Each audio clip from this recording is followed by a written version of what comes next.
Hello and welcome to unknown and science. तो आज जो चैप्टर पढ़ने वाले हैं बच्चों, उसका नाम है light. Light light light colour white white. Light का कलर वाइट वाइट नहीं होता है। लाइट का देखते हैं कैसे लाइट लाइट होती क्या है, आखिर ये लाइट है क्या बच्चों। तो light it is a form of energy which enables us to see around अस।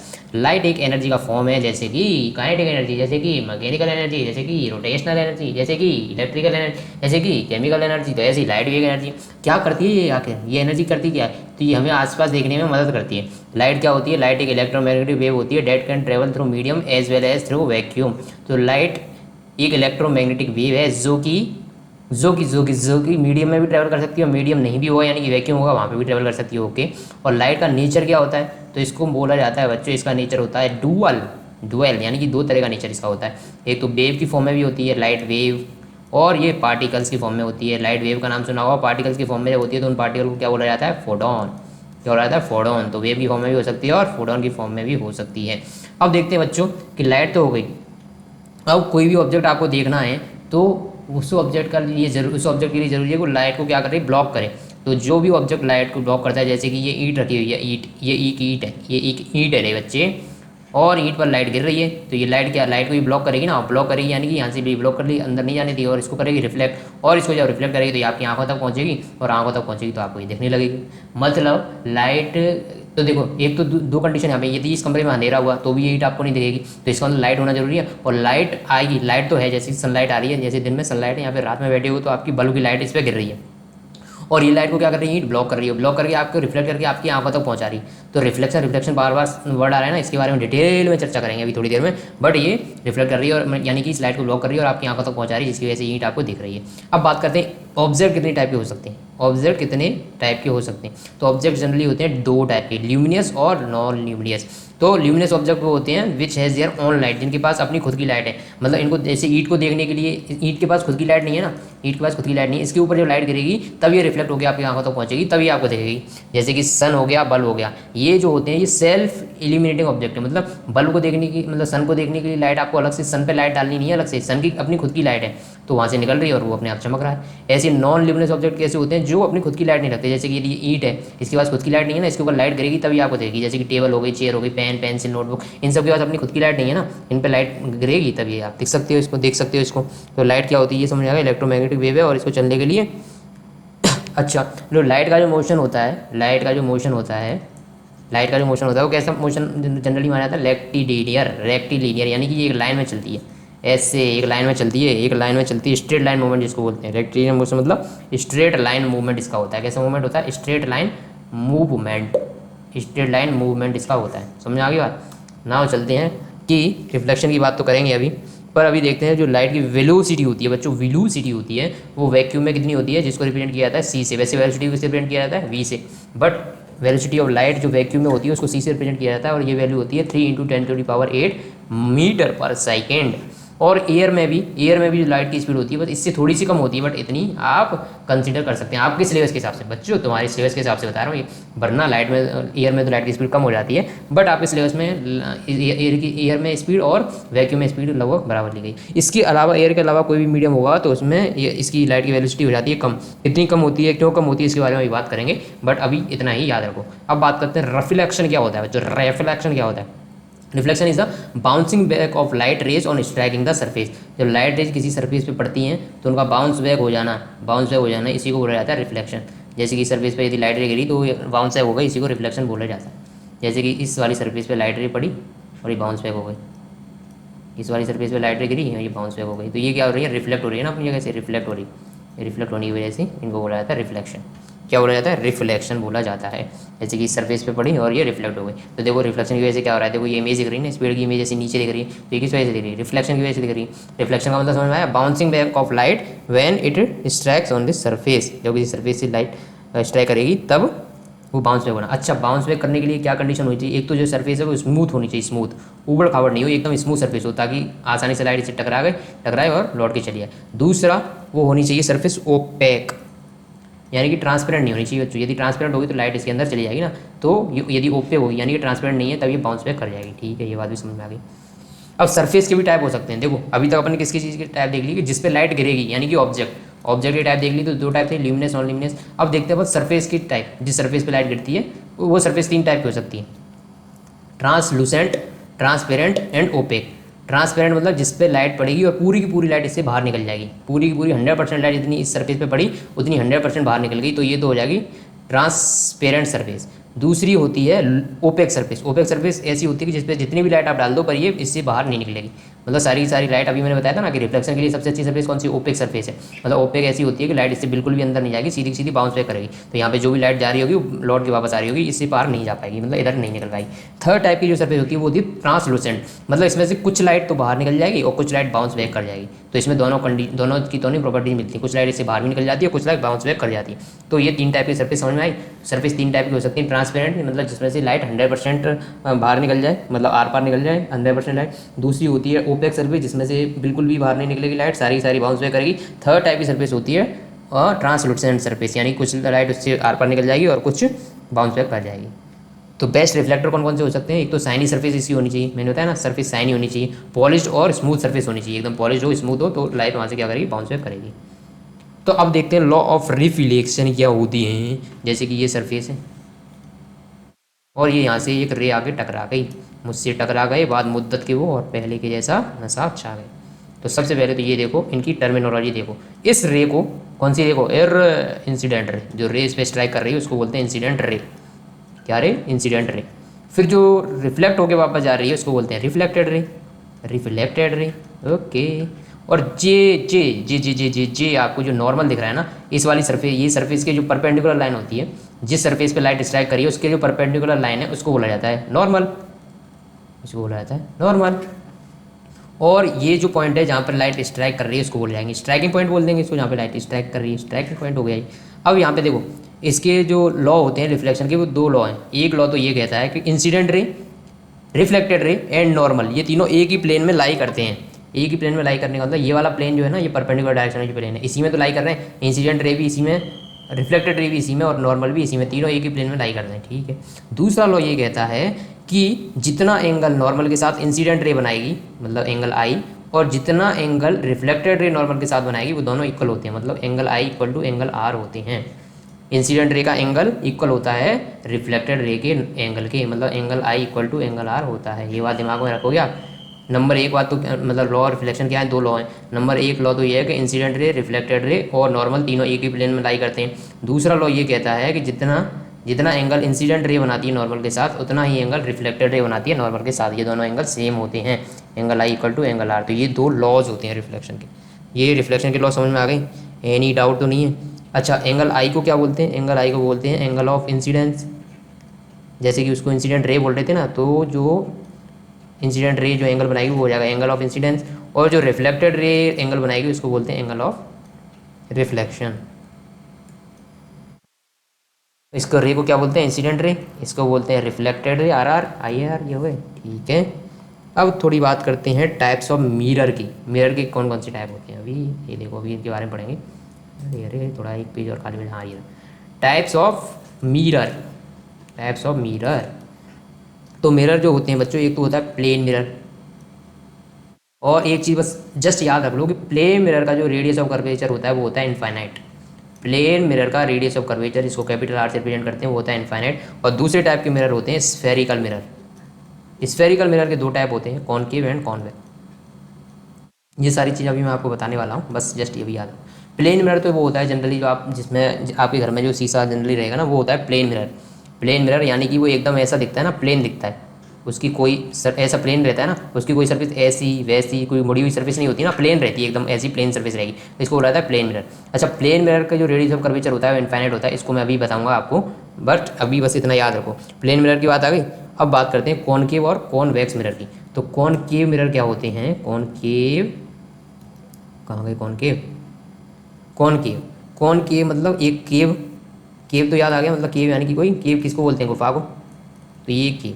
तो कॉनकेव मिरर उसको बोलेंगे जिसमें जो रिफ्लेक्ट करेगी जो सरफेस, यानी कि जो रिफ्लेक्टिव सरफेस होगी वो ये वाली होगी जो कि बल्ज्ड इन है, इनसाइड जो सरफेस है ना, ये वाली सरफेस जो इनसाइड के जो इनसाइड मुड़ी हुई सरफेस है, यानी कि जिसको इनर सरफेस ही बोला जाएगा, वो यदि रिफ्लेक्ट करेगी, यदि इसमें क्या कर रही है, ये इनर वाली सरफेस ही रिफ्लेक्ट करेगी ना रेस को, तो यदि इनर सरफेस रेस को रिफ्लेक्ट करती है तब तो उसको बोलेंगे कॉनकेव मिरर। कौन सा मिरर? Concave mirror. यदि यदि यदि यदि इस टाइप का ये मिरर होता, मतलब ये वाली सरफेस तो होती क्या, ये वाली सरफेस तो ऐसे हैज्ड होती, हैज करते हैं इसको, मतलब ये इधर से रे आर पार नहीं निकल पाएंगे, और फिर ये जो बल्ज्ड आउट सरफेस है, यानी कि इधर वाली सरफेस है, बल्ज्ड आउट सरफेस है, वो यदि रिफ्लेक्ट करती रेज को, ये बल्ज्ड आउट सरफेस बोला जाता है इस वाली सरफेस को, ये यदि रे को रिफ्लेक्ट करेगी तब इसको बोला जाएगा कॉन्वेक्स मिरर। कौन सा वैक्स? Convex mirror. यदि इनसाइड सरफेस, यदि इनर सरफेस रिफ्लेक्ट कर रही है तो कॉनकेव मिरर, और यदि आउटर सरफेस यानी कि बल्ज्ड आउट सरफेस यदि रिफ्लेक्ट कर रही है तो उसको बोला जाता है कॉन्वेक्स मिरर। तो कॉनकेव और कॉन्वेक्स में डिफरेंस क्लियर हो गया? कॉनकेव और कॉन्वेक्स में डिफरेंस क्लियर हुआ कि नहीं? अब देखो, कॉन्वेक्स और कॉनकेव की एक कहानी और बता देता हूँ, अब पूरी कहानी आपको समझा देता हूँ। जो कॉनकेव मिरर होता है, मतलब ये किसी बड़े स्फीयर का पार्ट होता है, यदि इसको ऐसे स्फीयर बना दूँ मैं पूरा, तो ये स्फीयर का पार्ट होता है, ये इस स्फीयर का पार्ट होता है बच्चों।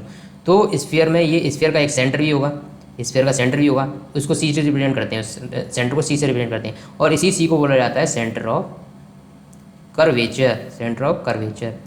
तो ये जो सी है वो किसका सेंटर है? ये इतना सा पार्ट है, मतलब जो रिफ्लेक्ट कर रहा है उसका उसका ये सेंटर नहीं है, ये जो मिरर है, ये जो मिरर है वो किसी ना किसी स्फीयर से मिलकर बना होगा, तो जिस स्फीयर से ये बना हुआ है उसके सेंटर को बोला जाता है सेंटर ऑफ कर्वेचर। और ये इतना जो पार्ट है जो मेन अपना रिफ्लेक्शन का काम करेगा, मतलब यहाँ से लेके यहाँ तक का ये जो पार्ट है, जिसको मैं ए और बी नाम दे देता हूँ, ए बी, तो ए और बी मतलब यहाँ से ए से लेके बी तक का जो पार्ट है, यही तो रिफ्लेक्शन का काम कर रहा है। इसका जो मिड पॉइंट होगा, ये इसका जो मिड पॉइंट होगा ये होगा, ये होगा, इसको बोला जाएगा, इसके मिड पॉइंट को बोला जाएगा पोल।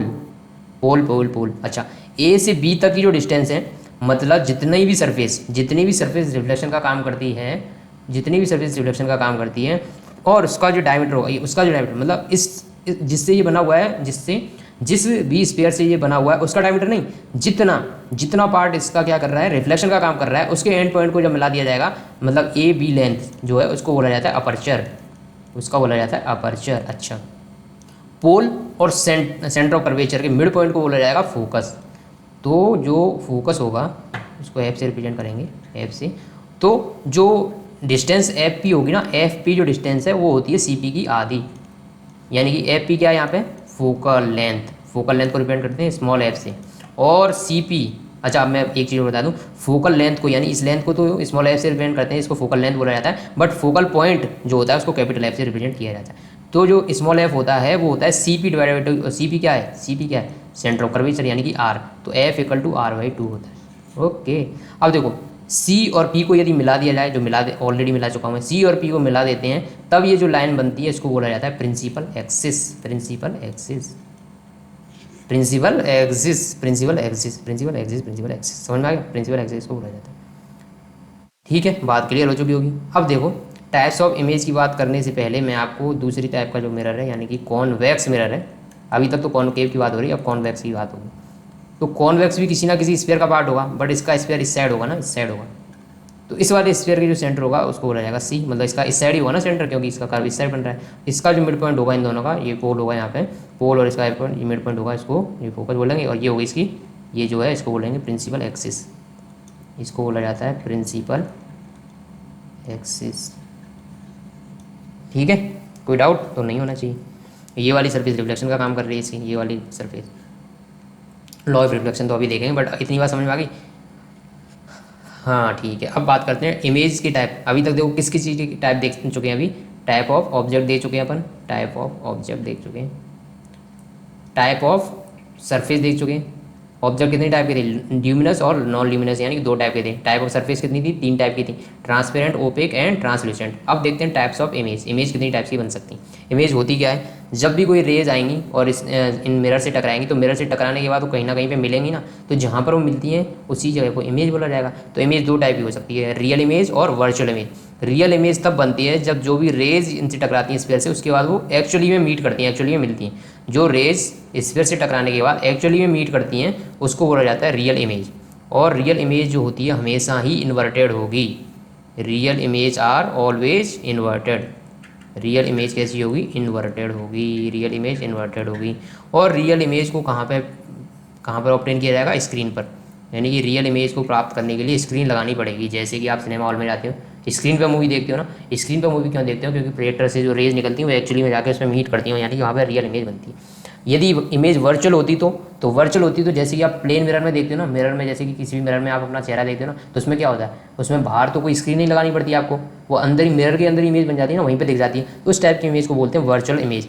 यानी कि वर्चुअल इमेज में क्या होता है कि आपको स्क्रीन रखने की जरूरत नहीं है, वो उस मिरर के अंदर ही बनेगी। और वर्चुअल के साथ एक चीज़ हमेशा जुड़ी रहेगी कि वर्चुअल इमेज इरेक्ट होती है।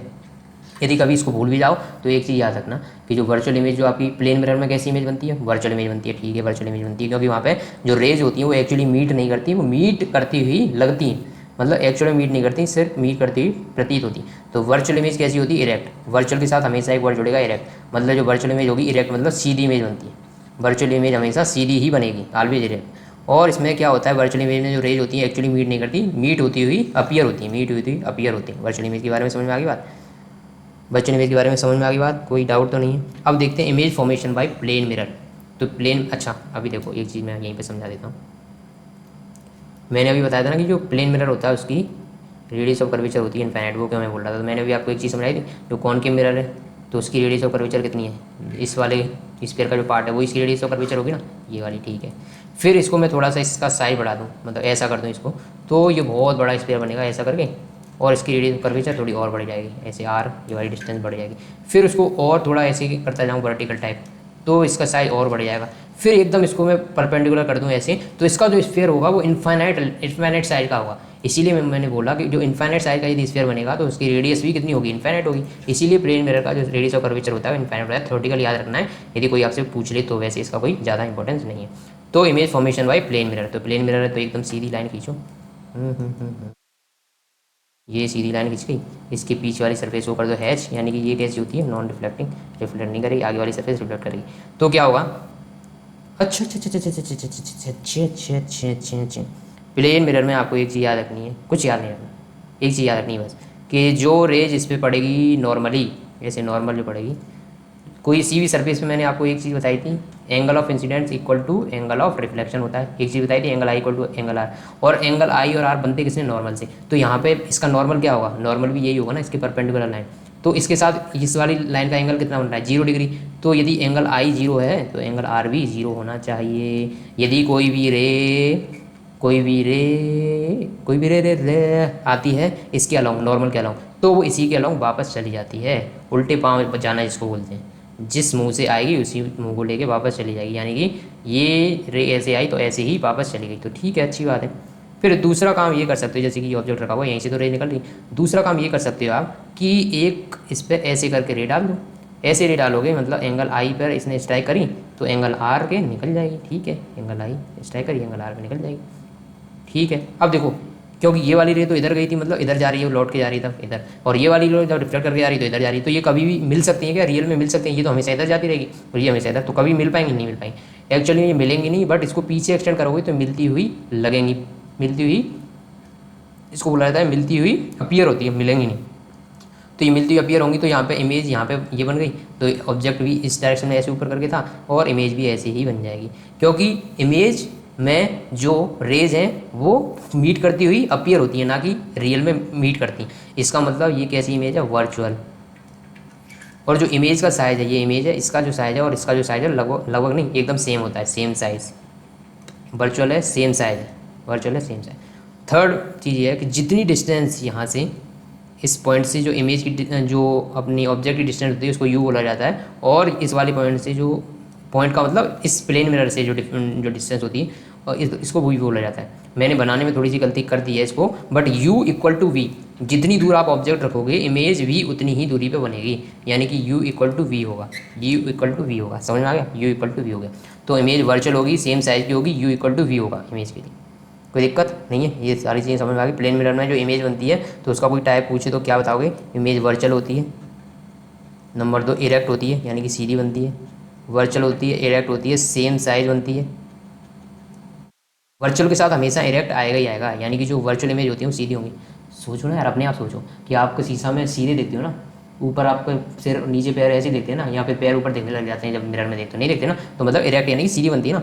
और इमेज वर्चुअल होती है, वर्चुअल इरेक्ट सेम साइज होती है, और ऑब्जेक्ट की डिस्टेंस और इमेज की डिस्टेंस इक्वल होती है। एक चीज़ और कि प्लेन मिरर से जो इमेज फॉर्म होती है वो शो करती है लेटरल इन्वर्जन। ये क्या होता है, ये क्या होता है, ये क्या हो गया भाई, ये क्या हो रहा है, ये होती है लेटरली इन्वर्टेड। लेटरली इन्वर्टेड का क्या मतलब हुआ सर, लेटरली इन्वर्टेड का मतलब ये हुआ कि इसमें जो राइट साइड दिखेगा, जो आपका राइट साइड होगा उसमें लेफ्ट दिखेगा, जो आपका लेफ्ट साइड होगा उसमें राइट दिखेगा। जैसे कि एम्बुलेंस में जो एम्बुलेंस लिखा होता है वो थोड़ा उल्टा लिखा होता है, मतलब ऐसे नहीं लिखा हो कि AMBULANCE, ऐसे नहीं लिखा हो कि ऐसे उल्टा चालू होता है।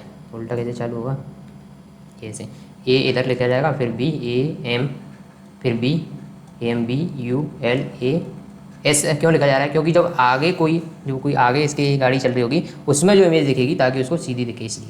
अब देखो जैसे कि आपका जो राइट हैंड है ना इधर, वो इसमें लेफ्ट हैंड दिखेगा, जो आपका लेफ्ट हैंड है वो उसमें राइट हैंड दिखेगा, तो इसको बोला जाता है लेटरली इन्वर्जन। जो आपका लेफ्ट हैंड साइड है वो उसका राइट हैंड साइड होगा, मतलब LHS RHS दिखेगी और RHS LHS दिखेगी। ये image formation by plane mirror हो गया। अब स्फेरिकल मिरर की जब बात करी तो स्फेरिकल मिरर में सेंटर ऑफ कर्वेचर क्या होता है मैंने बता दिया था, रेडियस ऑफ कर्वेचर क्या होता है बता दिया था, पोल से लेके और सेंटर ऑफ कर्वेचर तक की डिस्टेंस, पोल से लेके और सेंटर ऑफ कर्वेचर तक की जो डिस्टेंस होती है उसी को बोला जाता है रेडियस ऑफ कर्वेचर। और जो यहाँ पे फोकल पॉइंट होता है उसकी जो पोल से डिस्टेंस होती है उसको बोला जाता है फोकल डिस्टेंस। फोकस क्या होता है, पोल क्या होता है, अपर्चर क्या होता है, जितना भी पार्ट रिफ्लेक्शन करता है उसका जो लेंथ होगी, उसकी जितने बार रिफ्लेक्शन उसकी जो लेंथ होगी उसी को अपर्चर बोला जाता है। ये कॉनकेव मिरर है, एक कॉन्वेक्स मिरर है, कॉनकेव मिरर ये वाला है, कॉन्वेक्स मिरर ये वाला है, ऐसे करके रिफ्लेक्शन होता है। ये प्रिंसिपल एक्सिस है। Rules of image formation by concave mirror, concave mirror से इमेज फॉर्मेशन कैसे होता है। ये कॉनकेव मिरर है, ये इसकी प्रिंसिपल एक्सिस है, ये इसका पोल है बच्चों, ये इसका सेंटर ऑफ कर्वेचर है, ये इसका फोकस है। तो नंबर 1 रूल ये होता है कि जो भी रे प्रिंसिपल एक्सिस के पैरेलल आएगी वो फोकस से होके निकल जाएगी। आते हैं मुसाफिर जाते हैं मुसाफिर, जाना ही सबको क्यों आते हैं मुसाफिर। तो जो रे प्रिंसिपल एक्सिस के पैरेलल आएगी वो फाइनली रिफ्लेक्ट होने के बाद फोकस से होके निकल जाएगी। नंबर 1 रूल तो ये है। सेकेंड रूल ये है कि यदि कोई रे आती है फोकस से होके आती है तो वो रिफ्लेक्शन के बाद प्रिंसिपल एक्सिस के पैरेलल हो जाएगी। 2 रूल तो समझ में आ गए। थर्ड रूल जो होता है वो ये कहता है कि कोई भी रे यदि सी से निकलती है और इस पर मिरर पे गिरती है, सी से निकल के मिरर पे गिरती है तो उल्टे पाँव वापस लौट जाती है, मतलब इसी डायरेक्शन में वापस लौट जाएगी। ऐसा क्यों होता है तो इसका मैं एक्सप्लेन कर देता हूँ कि जो स्फीयर होता है ना बच्चों, या फिर जो सर्किल होता है, स्फीयर होगा सर्किल होगा, उसमें क्या होता है जो सेंटर, ये इसका सेंटर है, तो ये क्या हो गया AB क्या हो गया इसका डायमीटर। तो डायमीटर हमेशा इस वाली सरफेस पे परपेंडिकुलर ही होता है, भले ये डायमीटर यहाँ से निकले तो ये डायमीटर इस वाली सरफेस पे परपेंडिकुलर होगा, ये यहाँ से निकले तो भी इस वाली सरफेस पे परपेंडिकुलर होगा। बट C को छोड़ के कहीं और से ये वाले डायमीटर, अब ये FZ जिसको मैं लिख रहा हूँ FZ, अब ये सेंटर से तो पास नहीं हुआ, C से तो पास नहीं हुआ, तो अब ये वाला जो आपने लाइन जो खींची है FZ वो इस सरफेस के परपेंडिकुलर नहीं होगी। बट जो भी लाइन C से निकलेगी और स्फीयर पे गिरेगी, यानी कि जो डायमीटर बनेगा फाइनली उसका, वो हमेशा ही सरफेस के परपेंडिकुलर होता है। इसीलिए क्योंकि ये स्फीयर का पार्ट है और स्फीयर का सेंटर C है, तो जो भी रे C से आएगी वो वहीं से लौट जाएगी। ऐसा क्यों होता है, क्योंकि लॉ ऑफ रिफ्लेक्शन क्या कहता है कि जितने एंगल पे स्ट्राइक करती है रे उतने एंगल पे वापस जाती है। और यदि कोई परपेंडिकुलर है यानी कि नॉर्मली स्ट्राइक हो रही है और नॉर्मल पे कोई भी स्ट्राइक होती है तो इसका एंगल ऑफ इंसिडेंस होता है 0, तो एंगल ऑफ रिफ्लेक्शन भी 0 होना चाहिए। तो ऐसे आएगी तो ऐसे ही चली जाएगी। ठीक है, 3 रूल पढ़ लिए कि यदि कोई प्रिंसिपल एक्सिस के पैरेलल आती है तो रिफ्लेक्शन के बाद फोकस से निकल जाती है, और कोई फोकस पे आती है तो रिफ्लेक्शन के बाद प्रिंसिपल एक्सिस के पैरेलल हो जाती है। जब कोई रे C से यानी कि सेंटर ऑफ कर्वेचर से निकलती है तो रिफ्लेक्शन के बाद उल्टे पाँव वापस लौट जाती है। फोर्थ लॉ ये कहता है यदि कोई रे पोल पे स्ट्राइक करेगी तो जितने एंगल पे स्ट्राइक करेगी उतने ही एंगल पे रिफ्लेक्ट भी कर जाएगी। पोल के केस में एंगल I = एंगल R हो जाएगा। ये लॉ पढ़ लिया आपने, इस समझ में दिक्कत, ऐसे ही देख लेते हैं आप कॉन्वेक्स मिरर के लिए। इसके लिए क्या लॉ है, ये पोल हो गया, ये इसका F हो गया, ये इसका C हो गया। जो कोई रे प्रिंसिपल एक्सिस के पैरेलल आएगी वो फोकस को सेंटर बनाते हुए, मतलब फोकस की ओर देखते हुए वापस ऐसे करके लौट जाएगी। मतलब ये लौटेगी तो ये ऐसे फोकस से होगी, यदि लाइन खींचोगी तो ऐसे सीधी मिलेगी। तो ऐसे कोई लाइन यदि जैसे कि ये प्रिंसिपल एक्सिस के पैरेलल आई तो ये फोकस को अपना गुरु मानते हुए ऐसे करके फोकस से गुरु मानते हुए लौट जाएगी। जब कोई रे इस वाली डायरेक्शन में आती है, मतलब जो सेंटर ऑफ कर्वेचर है उसकी डायरेक्शन में आती है, ऐसे स्ट्राइक करती है, तो जैसे आएगी वैसे की वैसी लौट जाएगी, वैसे लौट जाएगी। थर्ड लॉ तो सेम ही रहेगा, जो पोल पे इतने एंगल पे आएगी उतने एंगल पे ही वापस जाएगी, मतलब एंगल I = एंगल R होगा इस केस में जब पोल पे लाइट गिरती है। तो ये 3 रूल यहाँ पे याद रखना। मतलब यहाँ पे होगा क्या, एक्चुअली में फोकस पे गिरेगी नहीं ना, क्योंकि पीछे वाली सरफेस तो रिफ्लेक्टिंग है नहीं, पीछे वाली सरफेस तो क्या है, इसको तो हैच किया हुआ है, तो ये रे बाहर तो निकल नहीं सकती। तो ये वाले रूल यहाँ पे अप्लाई होंगे। अब देखते हैं बच्चों कि image formation by concave and convex mirror, image formation by concave and convex mirror क्या होगा। करें बात, करें बात कर लो सर, कितनी बात करते हो आप। तो सबसे पहले देखते हैं कॉनकेव मिरर वाले केस, कॉनकेव मिरर, कॉन्वेक्स आ गया, अभी कॉनकेव मिरर वाले केस देखते हैं। Image formation by concave mirror यहाँ पे लिखा हुआ है ना।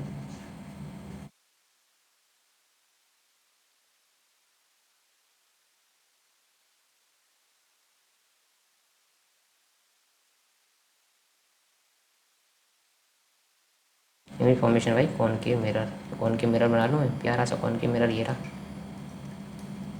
नंबर 1 केस है वो आपसे बोलता है कि जब ऑब्जेक्ट रखा हो इनफाइनाइट पे। इनफाइनाइट का मतलब क्या होता है मिरर वगैरह के केस में, मतलब बहुत ज़्यादा डिस्टेंस पे रखा हो। इनफाइनाइट का मतलब जिसको फाइंड आउट नहीं कर सकते वो वाला मतलब नहीं होता, बट मतलब ये होता है कि बहुत ज़्यादा डिस्टेंस है। यदि ये यहाँ पे छोटा सा मिरर है, छोटा सा मिरर है, इसके कंपेरिजन में आप 1 किलोमीटर दूर या 500 मीटर दूर या फिर मान लो कि 100 मीटर भी दूर, यदि इतना छोटा सा मिरर है जो आपके घर में यदि मिरर लगा हुआ है उससे 100 मीटर की दूर भी हो गया तो इनके लिए इनफाइनाइट हो गया ना, क्योंकि इतना छोटा है उसके कंपेयर में 100 मीटर डिस्टेंस तो बहुत ज़्यादा हुई ना, तो उसको इनफाइनाइट बोला जाता है। तो इनफाइनाइट पे एक ऑब्जेक्ट रखा हुआ है फाइनाइट लेंथ का, इनफाइनाइट डिस्टेंस पे फाइनाइट लेंथ का मतलब, फाइनाइट लेंथ का मतलब समझो ना, जिसकी लेंथ को मेजर किया जा सकता है उतनी लेंथ का एक ऑब्जेक्ट रखा हुआ है। तो इनफाइनाइट से देखते हैं कि इमेज कहाँ पे बनेगी। तो इनफाइनाइट से यदि कोई रे आएगी पैरेलल आएगी हमेशा प्रिंसिपल एक्सिस की, क्योंकि इनफाइनाइट से जो भी रे आएंगी हमेशा ही प्रिंसिपल एक्सिस के पैरेलल आएंगी। उनमें कोई दूसरा केस नहीं बन सकता कि आप सोचो कि दूसरा केस बना दूँ और ऐसे करके फोकस से निकाल दूँ तो वो बाद में प्रिंसिपल एक्सिस के पैरेलल आएगी, नहीं। यदि इनफाइनाइट से कोई भी रे आ रही है तो हमेशा ही आपको मान के चलना है वो प्रिंसिपल एक्सिस के पैरेलल ही आएंगी। तो प्रिंसिपल एक्सिस की यदि पैरेलल आएगी तो फोकस से होकर निकलेगी, दूसरी रे भी आएगी तो प्रिंसिपल एक्सिस के पैरेलल ही आएगी और वो भी फोकस से होकर निकलेगी। तो मतलब इसका मतलब ये हुआ कि इमेज कहाँ पे बनेगी, फोकस पर ही बनेगी। तो जो image formation by concave mirror में पहला केस है कि ऑब्जेक्ट रखा हुआ है इनफाइनाइट पे, ऑब्जेक्ट एट इनफाइनाइट डिस्टेंस। तो इस केस में जो रिजल्ट आते हैं वो ये आते हैं कि image will be formed at focus, number 1। क्योंकि यहाँ पे रियल में ये जो अपनी जो रेज हैं वो रियल में मीट हो रही है ना, रियल में मिल रही हैं, यहाँ से जा रही रिफ्लेक्ट होकर यहाँ पे रियल में मिल रही है, रियल में मिल रही है, तो इसका मतलब इमेज होती है रियल, रियल। थर्ड, रियल के साथ हमेशा एक चीज़ जुड़ी हुई है, रियल जो इमेज होती है हमेशा होती है, रियल इमेज हमेशा उल्टी होती है, रियल इमेज हमेशा ही उल्टी होती है, मतलब ये उल्टी होगी, इन्वर्टेड होगी, इन्वर्टेड। और देखो इमेज का कोई साइज नहीं है ना, फोकस यानी पॉइंट पे मिल रही है ना, एक पॉइंट पे मिल रही है ना, ये रेज है एक पॉइंट पे मिल रही है, तो इमेज कैसी है, पॉइंट साइज इमेज, यानी कि हाईली डिमिनिश्ड, हाईली डिमिनिश्ड यानी कि बहुत ही छोटी इमेज है, हाईली डिमिनिश्ड इमेज है। फोकस पे बन रही है पहली बात तो इमेज, इमेज रियल है, रियल इमेज हमेशा इन्वर्टेड होती है ये भी, और हाईली डिमिनिश्ड है, हाईली डिमिनिश्ड है, ये बात समझ में आ गई, ये नेचर होगा इसका। दूसरी बात करते हैं, अब जो ऑब्जेक्ट है वो आएगा फाइनाइट डिस्टेंस में। यदि ऑब्जेक्ट फाइनाइट डिस्टेंस पे रखा हुआ है, फाइनाइट डिस्टेंस का मतलब समझ रहे हो, ये पोल है, यहाँ पे फोकस है, ये सी है, अब ये ऑब्जेक्ट है वो यहाँ पे रखा हुआ है, मतलब मेजर कर सकते हो। अभी तो इनफाइनाइट पे था, इनफाइनाइट पे होने का मतलब जितनी भी रे आएंगी वो प्रिंसिपल एक्सिस के पहले लाएंगे, बट इसमें ऐसा नहीं, इसमें इस डिस्टेंस को मेजर कर सकते हो। मतलब अभी जो 100 मीटर ली थी ना डिस्टेंस, 100 मीटर को इनफाइनाइट मान सकते हैं, तो अभी जो आपका ऑब्जेक्ट है वो सेंटीमीटर में, 20 सेंटीमीटर 25 सेंटीमीटर इतनी दूरी पर रखा हुआ है सिर्फ, तो मतलब एकदम पास में आ गया, मेजर कर सकते हैं डिस्टेंस को, ठीक है। तो एक रे तो ऐसे प्रिंसिपल एक्सिस के पैरेलल निकाला हो तो वो निकलेगी फोकस से, ठीक है ठीक है ठीक है, फोकस से निकलेगी। दूसरा रूल इसमें क्या लगा दो, आप कोई भी लगा दो, कोई भी लगा दो यार, क्यों चिंता करते हो। जैसे कि मैं ये लगा देता हूँ कि सी से निकल रही है, मतलब सी से आ रही है, तो सी से आएगी तो क्या रूल होता है, जो सी से आएगी वो सी से आएगी, ऐसे ऐसे सी से आई वो वापस वापस उल्टे पाँव लौट जाएगी, जैसे सी से आई वैसे। तो यहाँ पे जो यहाँ पे क्या हो रहा है, रियल में जो रेज है वो मीट हो रही है, यहाँ बिल्कुल मीट हो रही है, एक तो ये वाली रेज है ये यहाँ से निकल रही है, दूसरी ये वापस उल्टी पाँव लौट रही है, मतलब इस वाले पॉइंट पे मीट हो रही है। तो ये इमेज है वो कुछ इस साइड की बनेगी, इन्वर्टेड बन रही है, देखो उल्टी नीचे की साइड बन रही है इन्वर्टेड। तो इस केस में इमेज के बारे में आप क्या बताओगे, image will be formed between C and F, ये सी और एफ के बीच में बन रही ना, तो बिटवीन सी एंड एफ, सी क्या है यहाँ पे सेंटर ऑफ कर्वेचर, एफ क्या है फोकस, तो सी एंड एफ के बीच में बनेगी। नंबर 2, डिमिनिश्ड है, डिमिनिश्ड, डिमिनिश्ड, डिमिनिश्ड का मतलब समझ रहे हो, जितना इसका साइज है इतना, ये इसका इमेज का साइज इससे कम है ना, तो डिमिनिश्ड ही होगी। नंबर 3 जो बात है, नंबर 3 जो बात है डिमिनिश्ड के साथ साथ नंबर 3 है कि जो इमेज है वो रियल है, क्योंकि देखो यहाँ पर रेज रियल में मीट कर रही है ना, रियल में मीट कर रही है, और रियल के साथ हमेशा जो चीज़ जुड़ी हुई होती है वो ये होती है कि रियल इमेज होती है इन्वर्टेड, रियल इमेज इन्वर्टेड होती है। तो ये बिटवीन सी एंड एफ है, डिमिनिश्ड है, रियल और इन्वर्टेड है। ये बात समझ में आ गई, समझ में आ गई, ठीक है। यहाँ पे ऑब्जेक्ट कहाँ रखा हुआ था, बियॉन्ड सी। नंबर 1 तो इनफाइनाइट वाला केस है, जब इनफाइनाइट में रखा हुआ ऑब्जेक्ट। नंबर 2 बियॉन्ड सी, मतलब सी से दूर बट मेजरेबल डिस्टेंस है बियॉन्ड सी। थर्ड केस है जब ऑब्जेक्ट रखा होगा सी पर ही, मतलब सेंटर ऑफ कर्वेचर पर ही आप ऑब्जेक्ट रखोगे तो कैसी इमेज बनेगी, सेंटर ऑफ कर्वेचर। अच्छा, ये आपको जो बनानी है बच्चों, वो बनानी पेंसिल से इमेज फॉर्मेशन करना, ऐसे पेन से मत बना देना। और इसमें बाकायदा बच्चों आप क्या करोगे, देखो ऐसे एक स्फीयर बनाओगे, प्यारा सा स्फीयर बनाओगे, स्फीयर में से कुछ पार्ट आप काट दोगे और पोल उनके बीच का पॉइंट ले लोगे, एकदम बीच में, एकदम बीचों बीच में जो स्फीयर से पार्ट काटोगे उसके बीचों बीच में पोल ले लोगे। और फिर उससे फोकस तो आप फोकस तो नहीं निकाला होगा, सेंटर ऑफ कर्वेचर तो आपको पता चल जाएगा ना, सेंटर ऑफ कर्वेचर सी होता है, वो तो आपको पता चल जाएगा, जिस स्फीयर का जो सेंटर होगा वही सेंटर ऑफ कर्वेचर होगा। और फोकस निकाल सकते हो इस बार सी पी की डिस्टेंस को हाफ करके फोकस निकल जाएगा, ठीक है, ये निकल गया। फिर आप जो केस ले रहे हैं उसमें आप क्या करोगे, एक फाइनाइट लेंथ का ऑब्जेक्ट रखना सी पर, मतलब सेंटर ऑफ कर्वेचर पे। तो नंबर 1 रूल लगाना कि जो पैरेलल आती है वो निकल जाती है फोकस से, ठीक है, फोकस से निकल गई। दूसरा रूल इसमें ये लगा देना आप, क्या लगाओगे क्या लगाओगे क्या लगाओगे क्या लगाओगे कि जो यही लगा दो, यही वाला लगा दो, पोल वाला लगा देते ना, जो पोल पर गिरती है, या फिर ये लगा दो कि जो फोकस से होकर निकलेगी, जो फोकस से होकर निकलती है वो हो जाती है फिर पैरेलल, ये पैरेलल हो जाती है। एक्चुअली में जो इमेज बनती है ना वो सी पर ही बनती है, यदि ऑब्जेक्ट सी पर रखा हुआ है तो ये थोड़ा इमेज बनाने में दिक्कत हो गई,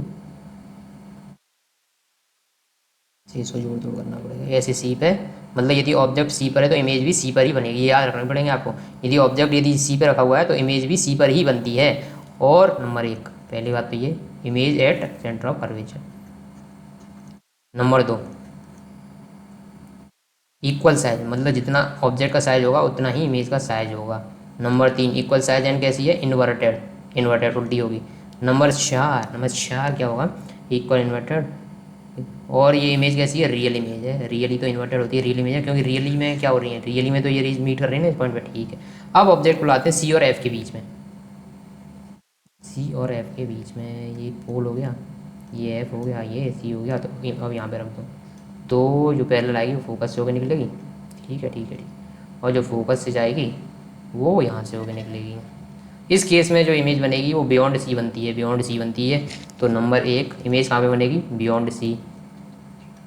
नंबर 2 एन लार्ज, इमेज का जो साइज है इससे ऑब्जेक्ट से बड़ा है ना, तो ये एन लार्ज इमेज बनेगी, एन लार्ज, ठीक है। इमेज कैसी है, रियल है, रियल ही इमेज हो रही है ना, रियल है, और रियल के साथ क्या चीज़ जुड़ी होती है हमेशा, इन्वर्टेड, इन्वर्टेड। फिफ्थ केस देखते हैं, जब ऑब्जेक्ट रख दोगे आप फोकस पर, कौन सी कस पर, फोकस पर। यदि आपने ऑब्जेक्ट रखा फोकस पे, ये ऑब्जेक्ट है, तो जो ऐसे पैरेलल आएगी वो तो ऐसे करके फोकस से होकर निकल जाएगी। दूसरा केस जो बनाओगे इसमें ये बना लो, फोकस से तो निकाल नहीं सकते, फोकस पे तो रखी हुई है, तो ये केस बना लो कि जो पोल पे गिरती है, स्ट्राइक करती है, वो पोल से ही सेम एंगल पे, यदि ये एंगल आई है, एंगल आ रहा है। अब देखो इस केस में क्या हो रहा है, ये दोनों रे कैसी हो गई, पैरेलल हो गई, तो ये मिलेंगी तो सही, फिर कहाँ पे मिलेंगी, इनफाइनाइट पे जाके। तो इस केस में जो इमेज बनती है वो कहाँ पे बनती है, एट इनफाइनाइट। और हाईली एनलार्ज होगी ना, बहुत ज़्यादा बड़ी होगी, जब ऑब्जेक्ट जो इमेज होगी वो हाईली एनलार्ज होगी, हाईली एनलार्ज। और कैसी इमेज है, रियल में, हालांकि ये मिल नहीं रही है पर इनफाइनाइट जाके कहीं ना कहीं तो रियल में मिलेंगी ना।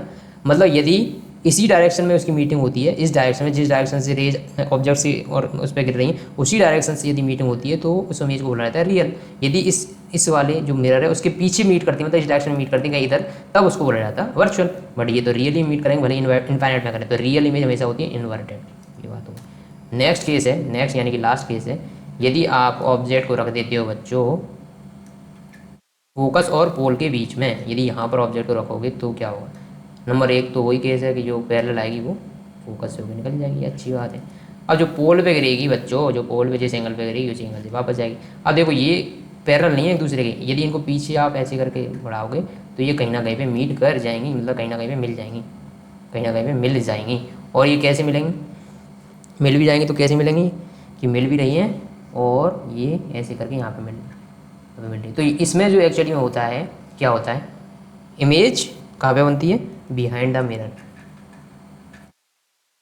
मिरर। नंबर 1। नंबर 2 इमेज में रेज एक्चुअली मीट कर रही है, नहीं कर रही, मतलब पीछे जाके मिलती ही लग रही है पर मिल नहीं रही, वर्चुअल।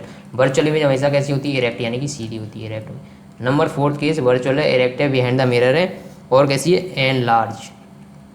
ऑब्जेक्ट के कंपेरिजन में साइज बड़ा है ना इसका, तो एन लार्ज बनती है। तो ये 6 केस बनते हैं, 6 केस को आप ऐसे ही बिना देखे आप मुझे याद करके बताओ, चलो ऐसे ही याद करके बताते हैं, चलो ऐसे रिवीजन करते हैं। पहला केस मैं पूछता हूँ आपसे कि जब यदि ऑब्जेक्ट रखा हो इनफाइनाइट पे, ऑब्जेक्ट हो इनफाइनाइट पे, तो इमेज बनती है फोकस पर बनती है। कैसी इमेज होती है, पॉइंट साइज यानी कि हाईली डिमिनिश्ड, हाईली डिमिनिश्ड होती है, पॉइंट साइज होती है। और क्योंकि रेज रियल में मीट कर रही होती है तो रियल होती है, और रियल इमेज हमेशा होती है, रियल इमेज हमेशा होती है बच्चों इन्वर्टेड, रियल इमेज हमेशा इन्वर्टेड होती है। नंबर सेकंड केस, जब ऑब्जेक्ट रखा हो इनफाइनाइट डिस्टेंस पे बट बियॉन्ड सी, मतलब सी से तो दूर हो बट इनफाइनाइट पे नहीं हो, किसी पर्टिकुलर डिस्टेंस पे हो। तो यदि ऐसे चलते जाते हो ना, राइट साइड चलते जाते हो तो इमेज लेफ्ट साइड चलती जाती है। आप राइट साइड आते जा रहे हो, अब इनफाइनाइट से राइट साइड चल के सी पर आ गए, अब ये इमेज चलेगी लेफ्ट साइड, पहले फोकस पे थी तो अब आ जाएगी फोकस और सी के बीच में, तो यहाँ पे इमेज बनती है एफ एंड सी के बीच में। ओके। नंबर 2, इसकी कैसी होती है ये होती है बच्चों डिमिनिश होती है, मतलब साइज इसका छोटा होता है बट हाईली डिमिनिश यानी कि पॉइंट साइज नहीं होती बट ऑब्जेक्ट से छोटी होती है। और कैसी होती है, रियल में मिलती है रेस तो रियल होती है। नंबर 4 केस है, रियल के साथ हमेशा आएगा इन्वर्टेड। थर्ड केस, जब ऑब्जेक्ट रखा हो सी पर तो इमेज भी बनती है सी पर। नंबर 2, सेम साइज़ की बनती है, और कैसी होती है, रियल भी होती है और इन्वर्टेड भी होती है। ठीक है, आप राइट साइड इमेज को बढ़ाते जा रहे हो, राइट साइड ऑब्जेक्ट को बढ़ाते जा रहे हो और लेफ्ट साइड इमेज शिफ्ट होती जा रही है। अब आपने ऑब्जेक्ट रखा सी एंड एफ के बीच में, तो इमेज कहाँ पे पहुँच गई, सी एंड इनफाइनाइट के बीच में। नंबर 2, अब अभी तक तो सेम साइज तक पहुँच गए, अब हो जाएगी एनलार्ज हो गई। ठीक है, जो थर्ड केस है, कैसे रियल में मीट होंगी रेज तो रियल होती है, और कैसी होती है इन्वर्टेड। ओके, फोर्थ केस हो गया। फिफ्थ केस में क्या करते हैं आप कि फोकस पे रख देते हैं ऑब्जेक्ट को, जब फोकस पे रखोगे तो इमेज बनेगी इनफाइनाइट पे, हाईली एनलार्ज होगी, बहुत बड़ी इमेज होगी, हाईली एनलार्ज। थर्ड केस होगा रियल में मिलेंगे, भले वो इनफाइनाइट पर जाके मिले बट रियल में मिलेगी, और रियल में मिलती है तो कैसी होती है इन्वर्टेड। लास्ट केस है, जब ऑब्जेक्ट को रखा आपने फोकस एंड पोल के बीच में रखोगे बच्चों, तो जो इमेज है वो कहाँ पे बनेगी, behind the mirror. Number 2, enlarge होगी या फिर डिमिनिश होगी, एनलार्ज होगी, मतलब उसके कंपेरिजन में थोड़ी सी बड़ी होगी ऑब्जेक्ट के कंपेरिजन में। थर्ड केस होगा, इमेज जो होगी वो रियल होगी या वर्चुअल होगी, तो वर्चुअल होगी। और वर्चुअल इमेज कैसी होती है, हमेशा इरेक्ट, वर्चुअल इमेज हमेशा सीधी बनती है, ना कि इन्वर्टेड बनती है। तो ये 6 केस हो गए, रिवीजन हो गया। अब image formation by convex mirror देखते हैं, इसमें सिर्फ 2 केस हैं, इसमें सिर्फ 2 केस हैं। ये क्या 2 केस हैं बताइए ना शायद, जल्दी से बताता बच्चों, क्यों टेंशन लेती हो, इसको हटा दो मेरी। इसमें 2 केस याद रखने कॉन्वेक्स में, ये कॉन्वेक्स बनाया, 2 केस बनाने सिर्फ, तो दोनों बना लेते हैं साथ में। नंबर 1 तो ये केस है कि जब ऑब्जेक्ट रखा हो इनफाइनाइट पे, यहाँ पे ऑब्जेक्ट तो हमेशा लेफ्ट साइड ही रखना है, कोई से भी इमेज हो, कोई सी लेंस कुछ भी हो, ऑब्जेक्ट तो हमेशा लेफ्ट साइड। तो यहाँ पे इनफाइनाइट डिस्टेंस पे ऑब्जेक्ट रखा, तो जो रे पैरेलल आती हैं तो वो फोकस से सलाह लेती हुई और ऐसे करके रिफ्लेक्ट हो जाए। और कोई ऑब्जेक्ट इनफाइनाइट पे रखा है, इसका मतलब ये एक चीज़ तो प्रूव है कि उससे रेज सिर्फ और सिर्फ पैरेलल ही आ सकती हैं, प्रिंसिपल ऐसे की। तो ये पैरेलल आई और ये ऐसे करके इससे एडवाइस लेती हुई और ऐसे करके निकल गई। तो देखो ये जितने भी रिफ्लेक्टेड रेज हैं वो पीछे मतलब फोकल पॉइंट पे मिलती हुई लग रही हैं, रियल में नहीं मिल रही बट लगती कहाँ पे मिल रही, यहाँ पे लग रही। नंबर 1 तो ये है क्योंकि मिलती हुई लग रही है, इसका मतलब जो इमेज होगी वो कैसी होगी, रियल तो नहीं होगी, ये वर्चुअल इमेज होगी। नंबर 2, क्योंकि फोकस पॉइंट पे मिल रही है ना, तो इसकी कैसी होगी, point size highly diminished image होगी, हाईली डिमिनिश्ड। नंबर 3 केस है, हाईली डिमिनिश्ड होने के साथ साथ वर्चुअल है, और वर्चुअल के साथ एक चीज़ तो हमेशा आती है कि वर्चुअल इरेक्ट भी होगी, वर्चुअल के साथ साथ इरेक्ट भी होगी, वर्चुअल तो हमेशा इरेक्ट होती हैं, वर्चुअल चीज़ें तो इरेक्ट होती हैं। ठीक है। और कहाँ पे बनेगी, फोकस पे बनेगी, वर्चुअल होगी, इरेक्ट होगी, हाईली डिमिनिश्ड होगी, और कहाँ पे बन रही है, फोकस पे बनेगी, एट फोकस। सेकंड केस ये आएगा, इसको हटाता हूँ। सेकंड केस में ये बनाते हैं, ये अपना कॉन्वेक्स मिरर है, इसमें जब आप ऑब्जेक्ट को रख देते हो किसी फाइनाइट डिस्टेंस पे, अभी तक तो इनफाइनाइट दूरी पे था, अब फाइनाइट डिस्टेंस पे यदि आप रखोगे इसको, फाइनाइट डिस्टेंस पे रखने का मतलब ये हुआ कि यदि इसके पैरेलल आएगी तो फोकल पॉइंट को मानते हुए ऐसे करके निकल जाएगी, दूसरा केस इसमें बनाओगे क्योंकि ये तो फाइनाइट डिस्टेंस पे है ना, सारी इमेज तो ऐसी नहीं आएंगी, ऐसी का मतलब समझ रहे हो, सारी की सारी इमेज तो सारी की सारी रेज तो पैरेलल नहीं आएंगी, मतलब कुछ रेज ऐसी, मतलब सेकंड केस में अपन पोल पे डाल देते हैं एक रे को, तो जो पोल पे यदि पोल पे डालोगे तो उसी एंगल पे, यदि एंगल आई पे आ रही है तो पोल पे डालने के बाद एंगल आर पे निकल जाएगी, और angle i equal to angle r होता है। तो यहाँ पे रेज इधर तो मिल नहीं सकती क्योंकि एक इधर जा रही है, एक रिफ्लेक्टेड ये, तो इसको यदि पीछे एक्सटेंड करते हैं तो ये पोल और फोकस के बीच में मिलती हुई लगती नहीं। तो यहाँ पर क्या होगा, इमेज कहाँ पे बनेगी, नंबर 1 पोल एंड फोकस के बीच में। नंबर 2 ये होगी ऑब्जेक्ट से छोटी, ऑब्जेक्ट से छोटी होगी, या छोटी, इसका साइज कम होगा, यानी कि इसको क्या बोल सकते हैं, डिमिनिश्ड, डिमिनिश्ड होगी। नंबर 3 जो केस है, डिमिनिश्ड होने के साथ साथ क्या होगा इसमें, ये पी एंड एफ के बीच में बनेगी, डिमिनिश्ड होगी, और virtual, virtual and fourth case erect, virtual image हमेशा इरेक्ट होती है। अच्छा एक चीज़ मुझे बताओ, कॉनकेव और कॉन्वेक्स में से ऐसा कौन सा मिरर है जिसमें वर्चुअल इमेज बनती है और साथ साथ में वर्चुअल इमेज एनलार्ज भी बनती है, मतलब वर्चुअल इमेज भी बन रही है और एनलार्ज भी है। समझ में आ रही बात, कि वर्चुअल इमेज है और ऑब्जेक्ट से बड़ी भी है। तो वो कौन सा केस था, वो कॉनकेव लेंस के केस में ही था, जब ऑब्जेक्ट रखा हुआ था फोकस और पोल के बीच में, तब इमेज बन रही थी अपने मिरर के पीछे, मिरर के पीछे, और एनलार्ज भी थी और वर्चुअल भी थी। जबकि कॉन्वेक्स मिरर के केस में तो आप कितना भी जोर लगा लो, इमेज का साइज हमेशा ही ऑब्जेक्ट से छोटा होगा। एक केस में तो एकदम पॉइंट साइज है जब फोकस में मिल रही है, और दूसरे केस में पोल और फोकस के बीच में बट पॉइंट साइज नहीं है, डिमिनिश्ड है, छोटा साइज है उसका। इमेज फॉर्मेशन की वापस एक बार याद करा दूँ कि आपको सारी चीज़ें, ये कॉनकेव के केस में तो बता दिया था, कॉन्वेक्स के केस में बताता हूँ। जब ऑब्जेक्ट रखा हो इनफाइनाइट पे, ऑब्जेक्ट इनफाइनाइट पे होगा तो इमेज बनेगी फोकस पे, नंबर 1 फोकस पे बनेगी। नंबर 2 पॉइंट साइज यानी कि हाईली डिमिनिश्ड बनेगी, पॉइंट साइज इमेज बनेगी। नंबर 3 है कि इमेज कैसी बनेगी, वर्चुअल, क्योंकि वो रियल में फोकस में मिल नहीं रही रेज, बट वहाँ पे मिलती हुई लग रही है। और वर्चुअल इमेज कैसी होती है, हमेशा इरेक्ट, सीधी होती है। सेकंड केस है जब ऑब्जेक्ट रखा हो किसी फाइनाइट डिस्टेंस पे, जब फाइनाइट डिस्टेंस पे रखा होगा तो इमेज बनेगी पी एंड एफ के बीच में। और कैसी इमेज बनेगी, डिमिनिश्ड, यानी कि ऑब्जेक्ट से छोटी बनेगी, डिमिनिश्ड। और कैसी बनेगी, वर्चुअल, और वर्चुअल इमेज कैसी होती है, इरेक्ट। ये 4 केस हुए, ठीक है, कोई दिक्कत तो नहीं आनी चाहिए बच्चों। और चलते हैं, कॉन्वेक्स कॉनकेव हो गया। अब इनके यूज़ क्या हैं, use of concave mirror, concave mirror का यूज़ क्या है, इसको हटा दीजिए, बना ली। यूज़ ऑफ, तो एक चीज़ बताओ मुझे, कॉनकेव मिरर एक्चुअली में कर क्या रहा था, जो भी रेज उसके ऊपर गिर रही थी उनको क्या कर रहा था, कन्वर्ज कर रहा था, मतलब एक पॉइंट पे आके मिला रहा था, एक पॉइंट पे आके मिला रहा था। ये चीज़ हमेशा याद रखना, एक पॉइंट पे आके मिला रहा था। तो इसीलिए इसी के अकॉर्डिंग इसके यूज ही होते हैं। नंबर 1 कॉनकेव मिरर का क्या यूज होता है, number 1 uses in torch and headlight of vehicle, headlight of vehicles, जितने भी मोटरसाइकिल वगैरह कार वगैरह होंगे उनकी जो हेडलाइट होती है उनमें कॉनकेव मिरर का यूज़ किया जाता है। ऐसा क्यों किया जाता है, और टॉर्च में भी, क्योंकि देखो इसमें क्या करते हैं, टॉर्च और हेडलाइट में उसको जो भी अपना लाइट सोर्स होता है जैसे बल्ब होगा उसको लगभग इसके फोकस के अराउंड आसपास रखते हैं। तो जो भी फोकस से यदि रेज निकलेंगी तो वो क्या करेंगे, इससे स्ट्राइक करेंगे और ये क्या कर देगा, इनको पैरेलल कर देगा। और ये अपन चाहते भी हैं कि जो भी मिरर पर स्ट्राइक करे लाइट रेज वो इसके पैरेलल हो जाए। तो पैरेलल हो जाएंगे तो बहुत दूर तक वो जा पाएंगे, काफ़ी दूर तक वो जा पाएंगे, समझ में आया, काफ़ी दूर तक वो जा पाएंगी, ठीक है, काफ़ी दूर तक वो जा पाएंगे। तो uses in torch and headlight of vehicle.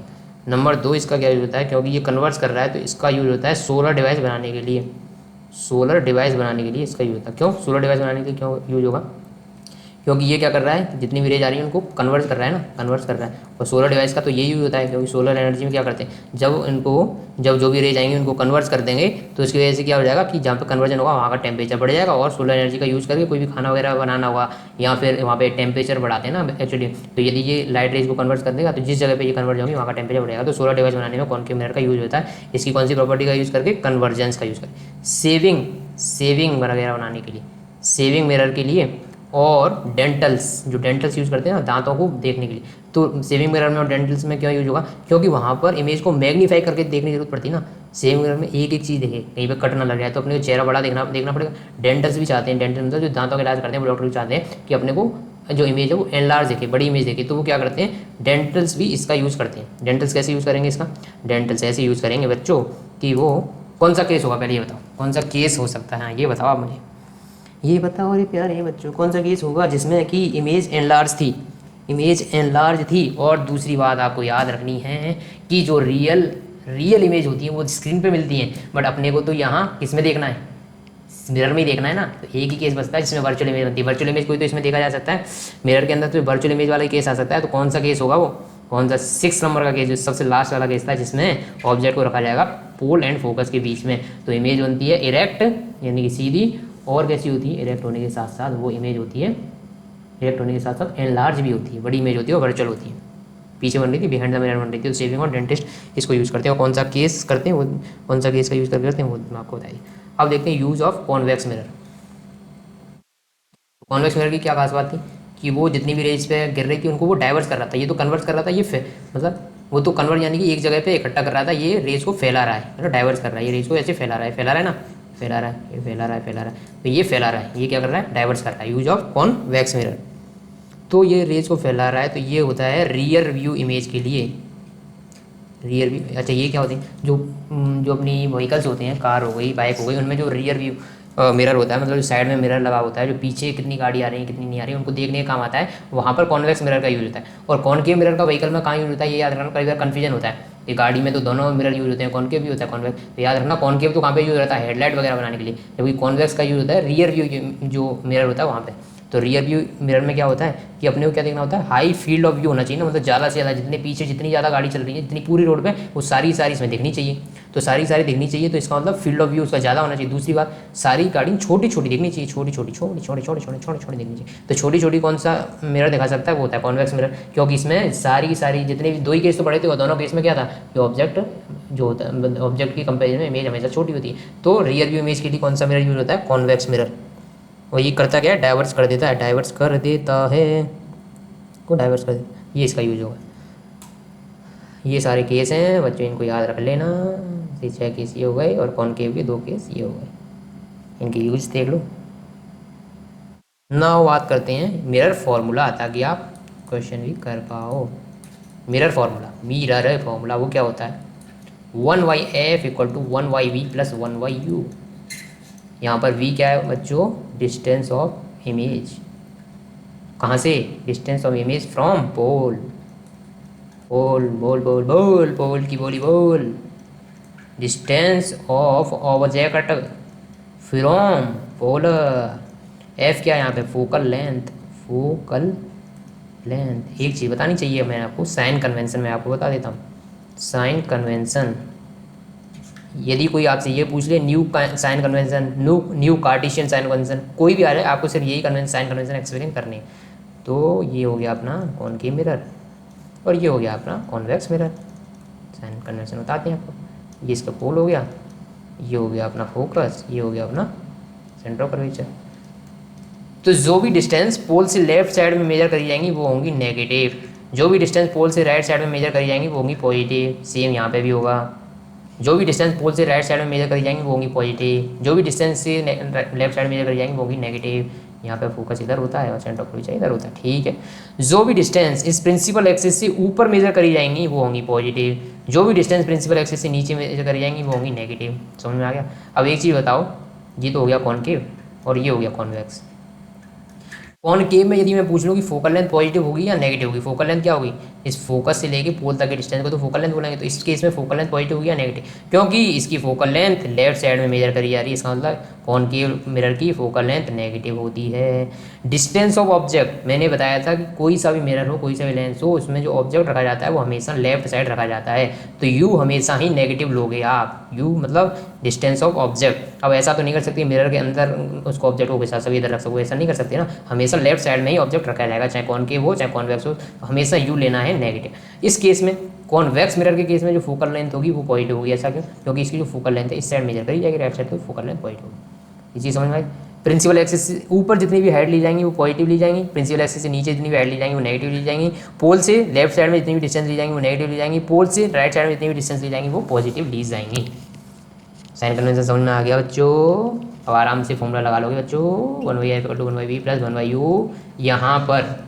यहाँ पर जितनी भी वैल्यू पुट करोगे, चाहे फोकल लेंथ की हो, चाहे v की हो, चाहे u की हो, सारी की सारी जो डिस्टेंस हैं, सारी की सारी जो डिस्टेंस है बच्चों, सारी की सारी डिस्टेंस है उनको विद साइन रखोगे, विद साइन रखना पड़ेगा आपको, ठीक है। एक चीज़ और मैं बता देता हूँ, एम का फॉर्मूला, अभी तक ये मिरर फॉर्मूला बताया था 1/v = 1/v, और एक मैग्नीफिकेशन यानी कि एम का जो फॉर्मूला होता है, एम का जो फॉर्मूला होता है वो होता है height of image upon height of object. Magnification का फॉर्मूला होता है height of image upon height of object, और दूसरा जो फॉर्मूला होता है वो होता है -v/u। v क्या u क्या, ये तो आपको बताइए, v तो है डिस्टेंस ऑफ इमेज फ्रॉम पोल,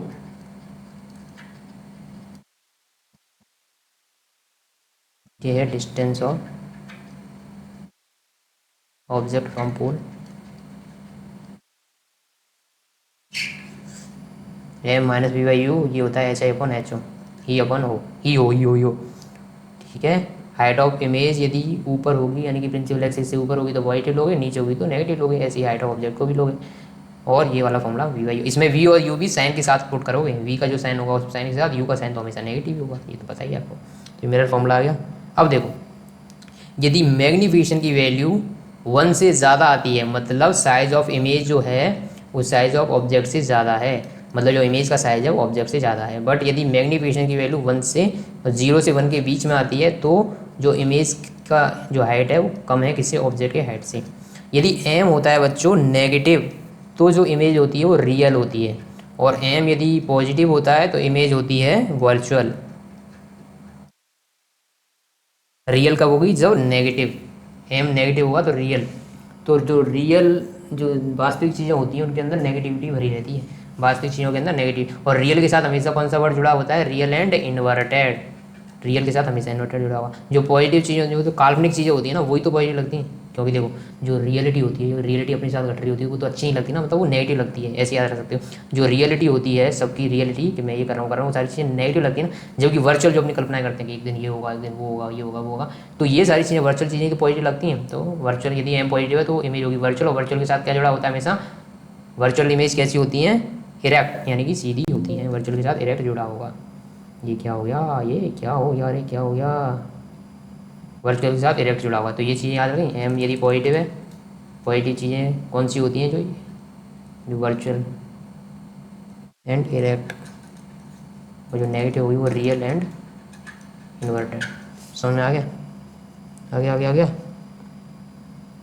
यदि एम की वैल्यू 0 से 1 है तो मैंने बता दिया, 0 से 1 का मतलब डिमिनिश्ड है, इमेज का साइज उसके साइज से कम है। यदि 1 से ज़्यादा है तो वो एनलार्ज है, मतलब इमेज का साइज ऑब्जेक्ट का साइज है।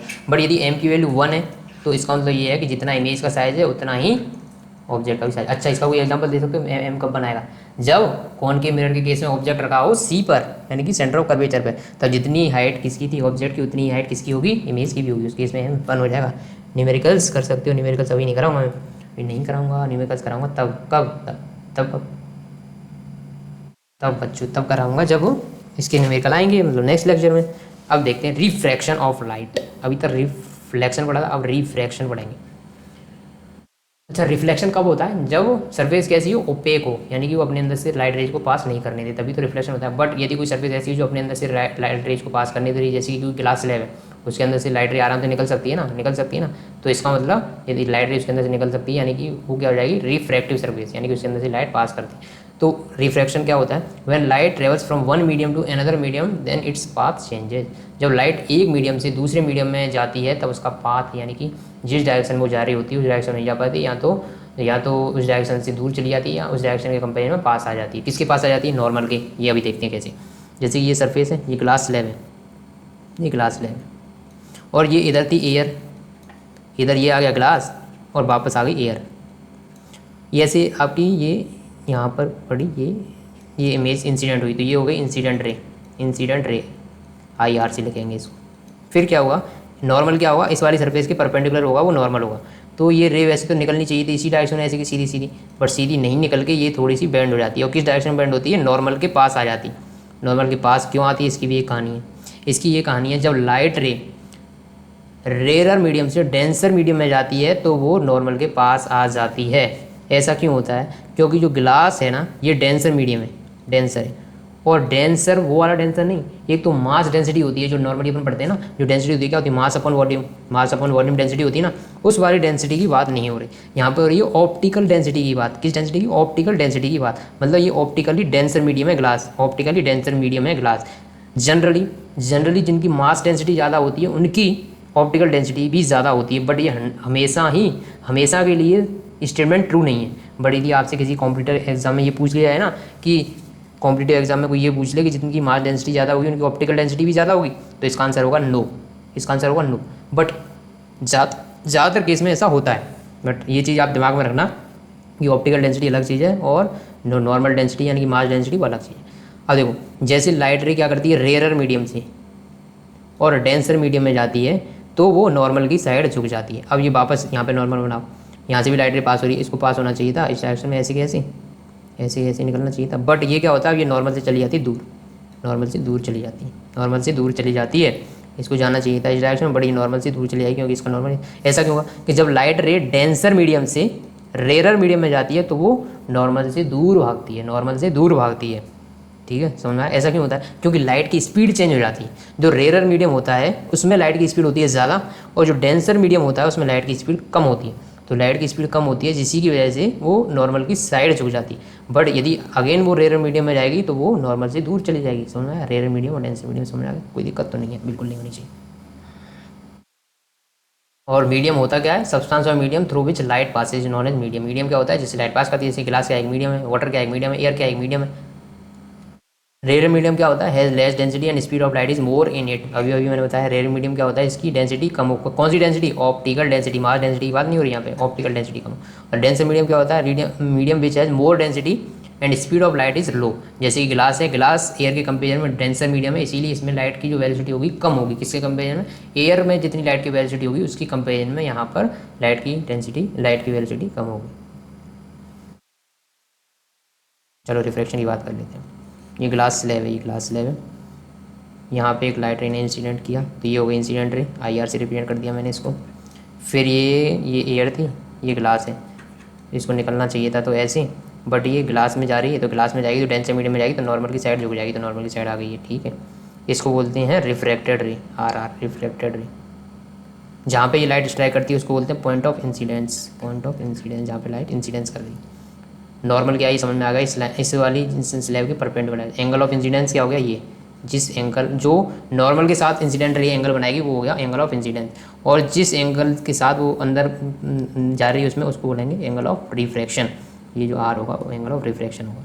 अब रिफ्रैक्शन के भी दो लॉ होते हैं। नंबर एक लॉ तो ये होता है, नंबर वन लॉ ये होता है कि angle, sorry, incident ray, refracted रे और नॉर्मल तीनों एक ही प्लेन में लाई करते हैं, सेम प्लेन में होते हैं। क्या क्या, इंसिडेंट रे, रिफ्रैक्टेड रे एंड नॉर्मल, तीनों एक ही प्लेन में लाई करते हैं। दूसरा जो केस है वो ये होता है, दूसरा जो केस है वो ये होता है कि sine of angle i upon sine of angle r ये होता है कांस्टेंट। यदि इंसिडेंट रे का साइन लें, इंसिडेंट रे का साइन ले लिया और रिफ्रैक्टेड रे का साइन ले लिया, उन दोनों का जो रेशियो होगा वो कैसा होता है, कांस्टेंट होता है। इंसिडेंट रे का साइन और रिफ्रैक्टेड रे का जो साइन होता है वो, उनका जो रेशियो होता है वो कांस्टेंट होता है। और ये कांस्टेंट क्या होता है बच्चों, ये कांस्टेंट होता है, कांस्टेंट होता है इनका रिफ्रैक्टिव इंडेक्स।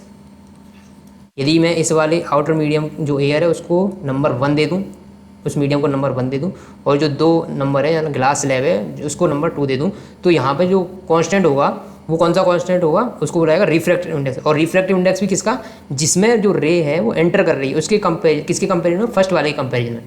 जिस मीडियम में रे एंटर कर रही है, किस में एंटर कर रही है, 2 में, और किससे एंटर कर रही है, मीडियम 1 से, तो 2 का 1 के कंपेरिजन में जो रिफ्रैक्टिव इंडेक्स होगा वो ही रिफ्रैक्टिव इंडेक्स ये रिप्रेजेंट करती है। जैसे कि यहाँ पे N21 लिखा जाएगा, क्यों, क्योंकि refractive index of 2 medium 2 as compare to refractive index of medium 1, क्योंकि लाइट रे एंटर कर रही है रिफ्रैक्ट मीडियम नंबर 2 में, किससे कर रही है, मीडियम नंबर 1 से। लॉ ऑफ रिफ्लेक्शन भी बता दिए।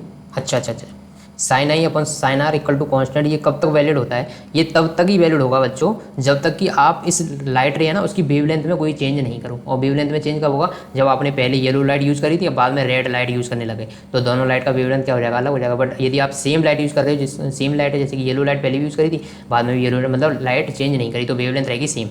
तो ये बस स्नेल्स लॉ सभी तक वैलिड होता है जब नंबर एक तो लाइट में कोई चेंज नहीं किया जाए, मतलब उसका वेवलेंथ सेम होना चाहिए। दूसरी चीज़, इन मीडियम में कोई चेंज नहीं करोगे आप, मतलब यदि आपने एक बार ग्लास स्लैब ले ली ना तो ग्लास स्लैब ही रहना चाहिए। ऐसा नहीं कि एक बार तो इंसिडेंट किया ग्लास स्लैब पे, दूसरी बार किया किसी वाटर सरफेस पे, तब तो ये लॉ वैलिड नहीं होगा।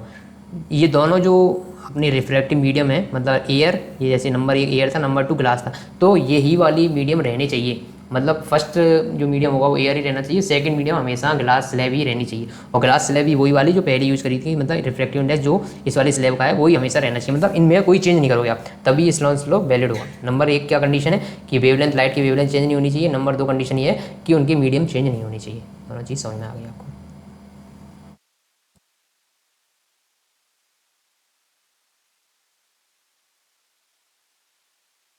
ये देखो जैसे यहाँ पे देखो लाइट स्ट्राइक कर रही थी कितने एंगल पे 60 डिग्री पे, और ग्लास स्लैब में जा रही थी तो उसका एंगल कट के नॉर्मल की साइड झुक रही थी, और नॉर्मल की साइड आने की वजह से उसका एंगल सिर्फ 34.5 रह गया। बट वाटर के केस में जो एंगल था वो ज़्यादा है, क्यों? क्योंकि वाटर का जो रिफ्रैक्टिव इंडेक्स है, एन वाटर लिख देते हैं, एन वाटर, और जो ग्लास का रिफ्रैक्टिव इंडेक्स है एन ग्लास, तो जो ग्लास का रिफ्रैक्टिव इंडेक्स है वो ज़्यादा है एज़ कम्पेयर टू वाटर के। तो ग्लास का रिफ्रैक्टिव इंडेक्स ज़्यादा है तो उसके केस में जो रे होगी वो नॉर्मल के साइड ज़्यादा झुकेगी, नॉर्मल के साइड ज़्यादा झुकेगी, तभी तो ये एंगल कम हो गया, क्योंकि इस केस में ग्लास के केस में रिफ्रैक्टिव इंडेक्स ज़्यादा था तो वो ज़्यादा नॉर्मल की साइड झुक गई और एंगल हो गया कम। इस केस में वाटर के केस में जो रिफ्रैक्टिव इंडेक्स है वाटर का वो कम होता है एज़ कम्पेयर टू ग्लास के रिफ्रैक्टिव इंडेक्स है, तो इस केस में जो नॉर्मल की साइड झुकेगी वो कम झुकेगी और इसकी वजह से एंगल हो जाएगा ज़्यादा। Refraction through glass slab, glass slab के थ्रू रिफ्रैक्शन देखें, रिफ्रैक्शन थ्रू ग्लास स्लैब देख लें, चलो देखते हैं। ये देखो ये कोई ग्लास स्लैब है, ग्लास स्लैब है आपकी, इसको बोलेंगे इंसिडेंट रे, ये सरफेस पे स्ट्राइक करेगी, इसको बोलेंगे नॉर्मल, ये इंसिडेंट रे, ये रेयर मीडियम है, ये डेंसर मीडियम है, जब लाइट रेयर से डेंसर में जाएगी तो ऐसे जानी चाहिए थी बट एक्चुअली में ये इस तरह मुड़ जाएगी और नॉर्मल के पास आ जाएगी, ठीक है नॉर्मल के पास आ गई। अब क्या हुआ, ये एक मीडियम है, ये जानी चाहिए थी इधर, बट क्योंकि ये डेंसर से रेयर में जा रही तो ये इससे दूर चली जाएगी, मतलब ये हो जाएगा। बट जो रियल जो इनिशियली इंसिडेंट रे थी उसकी डायरेक्शन तो ये थी, और जो फाइनली बाहर निकली उसकी डायरेक्शन ये, तो इनके बीच में ये डिस्टेंस आ गई ना, ये डिस्टेंस टी आ गई, इस डिस्टेंस को बोला जाता है लेटरल डिस्प्लेसमेंट। एक्चुअली में जो इंसिडेंट थी उसकी डायरेक्शन ये होनी चाहिए थी, यदि कोई ग्लास स्लैब नहीं होती तो सीधी ऐसे निकलती वो, बट ग्लास स्लैब आने की वजह से उसका डिस्प्लेसमेंट हो गया इतना, इसी को बोला जाता है लेटरल डिस्प्लेसमेंट, लेटरल डिस्प्लेसमेंट। इसको इंसिडेंट रे बोलते हैं, जो इधर अंदर गई मतलब रिफ्रैक्ट हो गई इसको रिफ्रैक्टेड रे बोलेंगे, आर बोलेंगे, और जो बाहर निकल गई उसका जो इधर एंगल भी होने का इसको बोलते हैं emergent ray, emergent ray E R, emergent ray E R. ये यहाँ पे जो एंगल होता है एंगल ऑफ इंसिडेंस होता है, यहाँ पे जो एंगल होगा नॉर्मल के साथ एंगल ऑफ रिफ्रैक्शन होगा, और जो फाइनली जो नॉर्मल के साथ एंगल बनेगा रे का उसको बोला जाता है emergent, angle of emergence, angle of emergence, इस रे को इमरजेंट करेंगे। लेटरल डिस्प्लेसमेंट समझ आ गया। रिफ्रैक्शन की वजह से क्या क्या होता है, जो पेंसिल होती है ना वाटर में बेंट ये मुड़ी हुई दिखाई देती है, यदि ये वाटर भरा हुआ है आपने यहाँ पे पेंसिल डाल दी तो आपको ये मुड़ी हुई दिखाई देगी, मुड़ी हुई ऐसा क्यों दिखाई देता है, रिफ्रैक्शन की वजह से दिखाई देता है। नंबर 2, यदि कोई सिक्का पड़ा हुआ है इस सरफेस पे तो ये सिक्का आपको, ये पानी भरा हुआ है और ऊपर से देखोगे तो सिक्का आपको बॉटम में ना देख के थोड़ा सा ऊपर उठा हुआ दिखाई देता है, वो किस वजह से दिखाई देता है, रिफ्रैक्शन की वजह से ही दिखाई देता है। अभी थ्योरी की तरह से इसको देख लो, बाद में आपको समझाऊंगा कि ऐसा रियल में दिखाई क्यों देता है।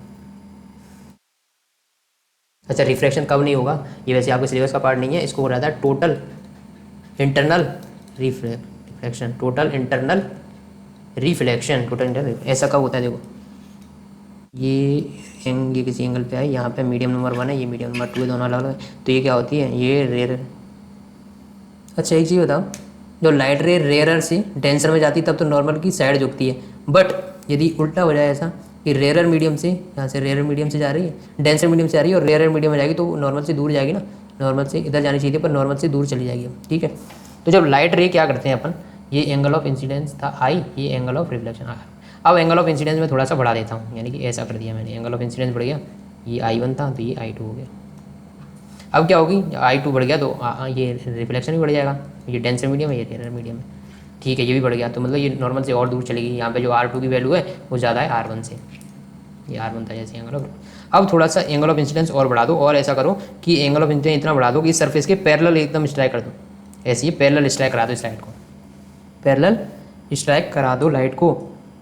तो पैरेलल स्ट्राइक करने का मतलब यदि नॉर्मल के कैसे परपेंडिकुलर, नॉर्मल के परपेंडिकुलर है तो जितना एंगल ये इंसिडेंट रे बनाएगी उतना रिफ्लेक्टेड रे बना देगी, और इस वजह से क्या हो जाएगा बच्चों, इस वजह से बड़ी चक्कर पड़ जाएगा, क्या हो जाएगा कि जैसे ही आप ऐसा करते हो बच्चों, करते करते करते करते एंगल बढ़ाते बढ़ाते यहाँ तक ले आते हो, तो एक टाइम पे एक स्थिति ऐसी आती है कि जो रिफ्लेक्शन होता है, जो रिफ्लेक्शन होता है मतलब ये रिफ्रैक्शन होता ही नहीं, रिफ्लेक्शन की जगह रिफ्लेक्शन हो जाता है, मतलब जिस मीडियम से लाइट गिराओगे उसी मीडियम में लौट के वापस आ जाती है, इसी को बोला जाता है रिफ्रैक्शन। इस केस में रिफ्लेक्शन नहीं होता, वो हो जाता है टोटल इंटरनल रिफ्लेक्शन, जितनी भी लाइट इस पर स्ट्राइक करेगी वो वापस लौट के आएगी। ये कब होता है, जैसे आप एंगल ऑफ इंसिडेंस बढ़ाते जाते हो, एंगल ऑफ इंसिडेंस बढ़ाते हो तो एंगल ऑफ रिफ्लेक्शन भी बढ़ता जाएगा, एक एंगल ऑफ इंसिडेंस वो आ जाएगा कि जहाँ पर लाइट बाहर ना निकल के अंदर ही लौट के आ जाएगी, इसको बोला जाता है रिफ्लेक्शन, मतलब रिफ्रैक्शन ना होकर रिफ्लेक्शन हो जाएगा, समझ में आ गया, इसको बोला जाता है रिफ्रैक्शन, रिफ्लेक्शन, कोई दिक्कत तो नहीं आनी चाहिए।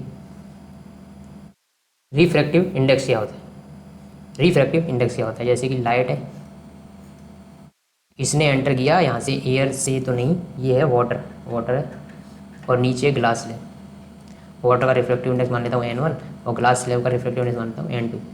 तो रिफ्रैक्टिव इंडेक्स क्या होता है अपन अभी निकाल रहे हैं अपन, क्योंकि रे कहाँ से एंटर कर रही, वाटर से कर रही, ग्लास में एंटर कर रही, तो वाटर के कंपेरिजन में ग्लास का रिफ्रैक्टिव इंडेक्स ज़्यादा है, तो ये नॉर्मल के पास में आएगी, ऐसे आ गई, ठीक है।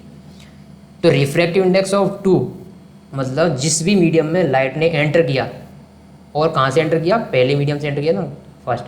तो refractive index of two as compare to refractive index of two compare to refractive index of one, समझ रहे? तो यहाँ पे जो N21 को लिखा जाता है वो N2 अपॉन N1 लिखा जाता है, समझ रहे? Refractive index of two medium two compare to refractive index of medium one, इसको लिखा जाएगा refractive index of medium two upon refractive index of medium one. यदि इसको वेलोसिटी के टर्म में लिखा जाएगा तो उल्टा लिखा जाएगा, यानी कि यहाँ पे आएगा velocity of two upon velocity of medium one. ये वेलोसिटी ऑफ मीडियम नहीं है, ये रे की वेलोसिटी है इन मीडियम्स में। जैसे कि क्योंकि मैंने क्या बताया, जब लाइट रे एक मीडियम से दूसरी मीडियम में जाती है तो उसकी वेलोसिटी चेंज हो जाती है, उसकी वेलोसिटी चेंज हो जाती है। तो ग्लास में कुछ वेलोसिटी अलग होगी, वाटर में वेलोसिटी अलग होगी। अब ये बताओ, ग्लास में ज़्यादा होगी, वाटर में ज़्यादा होगी, ऑब्वियस है ग्लास में कम होगी। क्यों होगी? क्योंकि ग्लास ऑप्टिकली डेंसर है एज कम्पेयर टू वाटर, तो जो डेंसर मीडियम होता है उसमें वेलोसिटी हो जाती है कम, इसीलिए ये बात समझ में आ गई होगी। तो जो रिफ्रैक्टिव इंडेक्स को लिखने का तरीका वो ये है, refractive index of medium two. Medium two कौन सा है? जिसमें लाइट रे एंटर कर रही है, और कहाँ से कर रही है? मीडियम वन से। तो refractive index of two compare to refractive index of one क्या होता है? Refractive index of medium two upon refractive index of medium one. इसको दूसरे टर्म में लिखा जाए तो इसको लिखा जाएगा वेलोसिटी। देखो रिफ्रैक्टिव इंडेक्स में तो सीधा सीधा होता है N2 अपॉन N1, यदि N21 लिखना है तो N2 अपॉन N1 लिख दो, बट वेलोसिटी की टर्म में ये उल्टा हो जाता है, V2 अपॉन V1 हो जाता है। तो N21 यहाँ से क्या आया? N21 यहाँ से क्या आया? V1 upon V2। V equal to lambda nu, ये फॉर्मूला सुना है क्या आपने? V equal to lambda nu, V equal to lambda nu आपने पढ़ा हुआ क्वेश्चन। यहाँ पे V वेलोसिटी है, लेमडा वेवलेंथ ऑफ लाइट है, और न्यू क्या है? U है फ्रीक्वेंसी। और फ्रीक्वेंसी तो मीडियम पे डिपेंड नहीं करती, आप एक मीडियम से दूसरी मीडियम में जाओगे तो फ्रीक्वेंसी तो सेम रहती है। तो मैं इसको यदि ऐसा लिख दूँ, V1 equal to lambda one nu upon V2 equal to lambda two nu, क्योंकि न्यू तो दोनों मीडियम में सेम है, तो V1 अपॉन V2 को lambda one upon lambda to भी लिख सकती हो। तो यहाँ से N2 अपॉन N1। अब ये बताओ मुझे, स्नेल्स लॉ क्या होता है? Sine i upon sine r equal to N21, यही होता है। और N21 को तो अपन अभी पोस्टमार्टम कर ही चुके हैं, क्या क्या लिख सकते हैं N21 को? N2 अपॉन N1 भी लिख सकते हैं, और V1 अपॉन V2 भी लिख सकते हैं, और lambda one upon lambda to भी लिख सकते हैं। तो स्नेल साहब ने क्या बोला था कि sine i upon sine r equal to होता है N21, पर ये कब तक वैलिड होता है? जब तक आप क्या कर रहे हो, जब तक आप उनको दोनों मीडियम को चेंज नहीं कर रहे हो, क्योंकि मीडियम को यदि N2 और N1 में से कुछ भी चेंज किया तो ये N21 चेंज हो जाएगा, और sine i upon sine r constant नहीं रहेगा, ठीक है। दूसरी बात उन्होंने बोला था कि आपको फ्रीक्वेंसी मतलब इनकी वेवलेंथ भी चेंज नहीं करनी है। वेवलेंथ भी चेंज नहीं करोगे तो इससे क्या होगा? वेवलेंथ भी चेंज नहीं करोगे तो इससे क्या हो जाएगा? वेवलेंथ चेंज नहीं करोगे तो N21 भी चेंज नहीं होगा, और ये भी चेंज नहीं होगा, यानी कि कॉन्स्टेंट रहेगा। तो क्या कंडीशन थी स्नेल्स लॉ की? कि स्नेल्स लॉ तभी तक वैलिड है जब तक मीडियम सेम रहनी चाहिए दोनों, और दूसरी कंडीशन ये है कि वेवलेंथ भी चेंज नहीं होनी चाहिए, मतलब लाइट भी चेंज नहीं करी। यदि ये येलो लाइट यूज़ कर ली तो येलो ही करनी है आपको। इसको बोलते हैं ये तो आपका हो गया कंपेरेटिव रिफ्रैक्ट इंडेक्स। कंपेरेटिव हो गया ना कि refractive index of two as compare to refractive index of one, तो कंपेरिजन में हो गया। बट यदि फर्स्ट मीडियम यहाँ पे वाटर था ना, वाटर की जगह यदि मैं मीडियम यूज़ कर लूँ, या तो वैक्यूम या तो फिर एयर, यदि N1 की जगह जो मीडियम है वो या तो वैक्यूम है या एयर है, तब इसको N21 लिखने की जरूरत नहीं है, सिर्फ और सिर्फ N2 लिखने से काम चल जाएगा। क्यों? अब इसको बोलते हैं, अब ये कंपेरेटिव रिफ्रैक्टिव इंडेक्स नहीं है, अब इसको बोलेंगे एब्सोल्यूट रिफ्रैक्टिव इंडेक्स। जब किसी भी सरफेस का रिफ्रैक्टिव इंडेक्स, किसी भी मीडियम का रिफ्रैक्टिव इंडेक्स वो किसी के कंपेयर में चेक करोगे, आप वैक्यूम के या एयर के कंपेयर में चेक करते हो, तब उसको बोला जाता है बच्चों, तब उसको बोला जाता है, क्या बोला जाता है? कंपेरेटिव नहीं बोलेंगे अब इसको। अब ये हो गया एब्सोल्यूट रिफ्रैक्टिव इंडेक्स। तो आप इसको लिख सकते हो directly V1 upon V2, formula तो सेम रहेगा, पर अब V1 क्या हो गया? V1 क्या हो गया? V1 हो गया आपका एयर है या वैक्यूम, और एयर या वैक्यूम में लाइट की वेलोसिटी होती है C के इक्वल, तो यहाँ पे N2 आ जाएगा C अपॉन V2। V2 क्या है? जिस मीडियम में लाइट एंटर कर रही है, तो यहाँ पे यदि ग्लास स्लैब लिया था तो वही V2, ग्लास स्लैब में जो वेलोसिटी होगी वो आ जाएगी, ठीक है। N equal to C lambda तो हमेशा वैलिड होगा, तो यहाँ पे N2 की जगह आप, मैंने अभी जो फॉर्मूला बताया वो क्या था? ये N2 था अपना C अपॉन V2। वेलोसिटी क्या होती है? V equal to N lambda थी ना, V equal to N lambda थी, V इक्वल टू लेमडा नहीं होती, sorry, V equal to lambda. तो लेमडा ऑफ क्या? वैक्यूम या लाइट, वैक्यूम एयर यहाँ वैक्यूम, न्यू, ऐसे ही lambda in medium two upon mu, mu से न्यू कट जाएगा, lambda air upon lambda two, ये हो जाएगा N2। कोई दिक्कत तो नहीं आनी चाहिए। अब बात करते हैं लेंस की, किसकी, लेंस की बात करते हैं। लेंस की बात क्यों कर रहे हो सर आप? लेंस क्या होते हैं, जैसे मिरर क्या कर रहे थे, मिरर लाइट को पूरा रिफ्लेक्ट कर रहे थे, रिफ्लेक्ट कर रहे थे, बट लेंस क्या करते हैं, लाइट को रिफ्रैक्ट करते हैं, मतलब अपने अंदर से पास होने देते हैं। तो लेंस क्या होते हैं, portion of transparent optical material having 1 और 2 स्फेरिकल फेस। यहाँ तो उनका 1 स्फेरिकल फेस होगा, यहाँ 2 स्फेरिकल फेस होंगे। यदि एक फेस स्फेरिकल होगा तो दूसरा फ्लैट हो जाएगा, सिंपल सी बात है। देखते हैं कैसे टाइप के, 2 टाइप के लेंस होते हैं, कॉन्वेक्स और एक कॉनकेव। तो ये होते हैं अपने कॉन्वेक्स लेंस। इसमें क्या पता चल रहा है कि इनका जो मिडल पोर्शन होता है वो होता है थिक, बीच वाला पोर्शन थिक होगा, जबकि एजेस पे यानी कि किनारे पे ये होते हैं थिन। जो किनारे से पतले होते हैं और बीच से मोटे होते हैं उनको बोला जाता है कॉन्वेक्स मिरर। और जो कॉनकेव मिरर होते हैं बच्चों,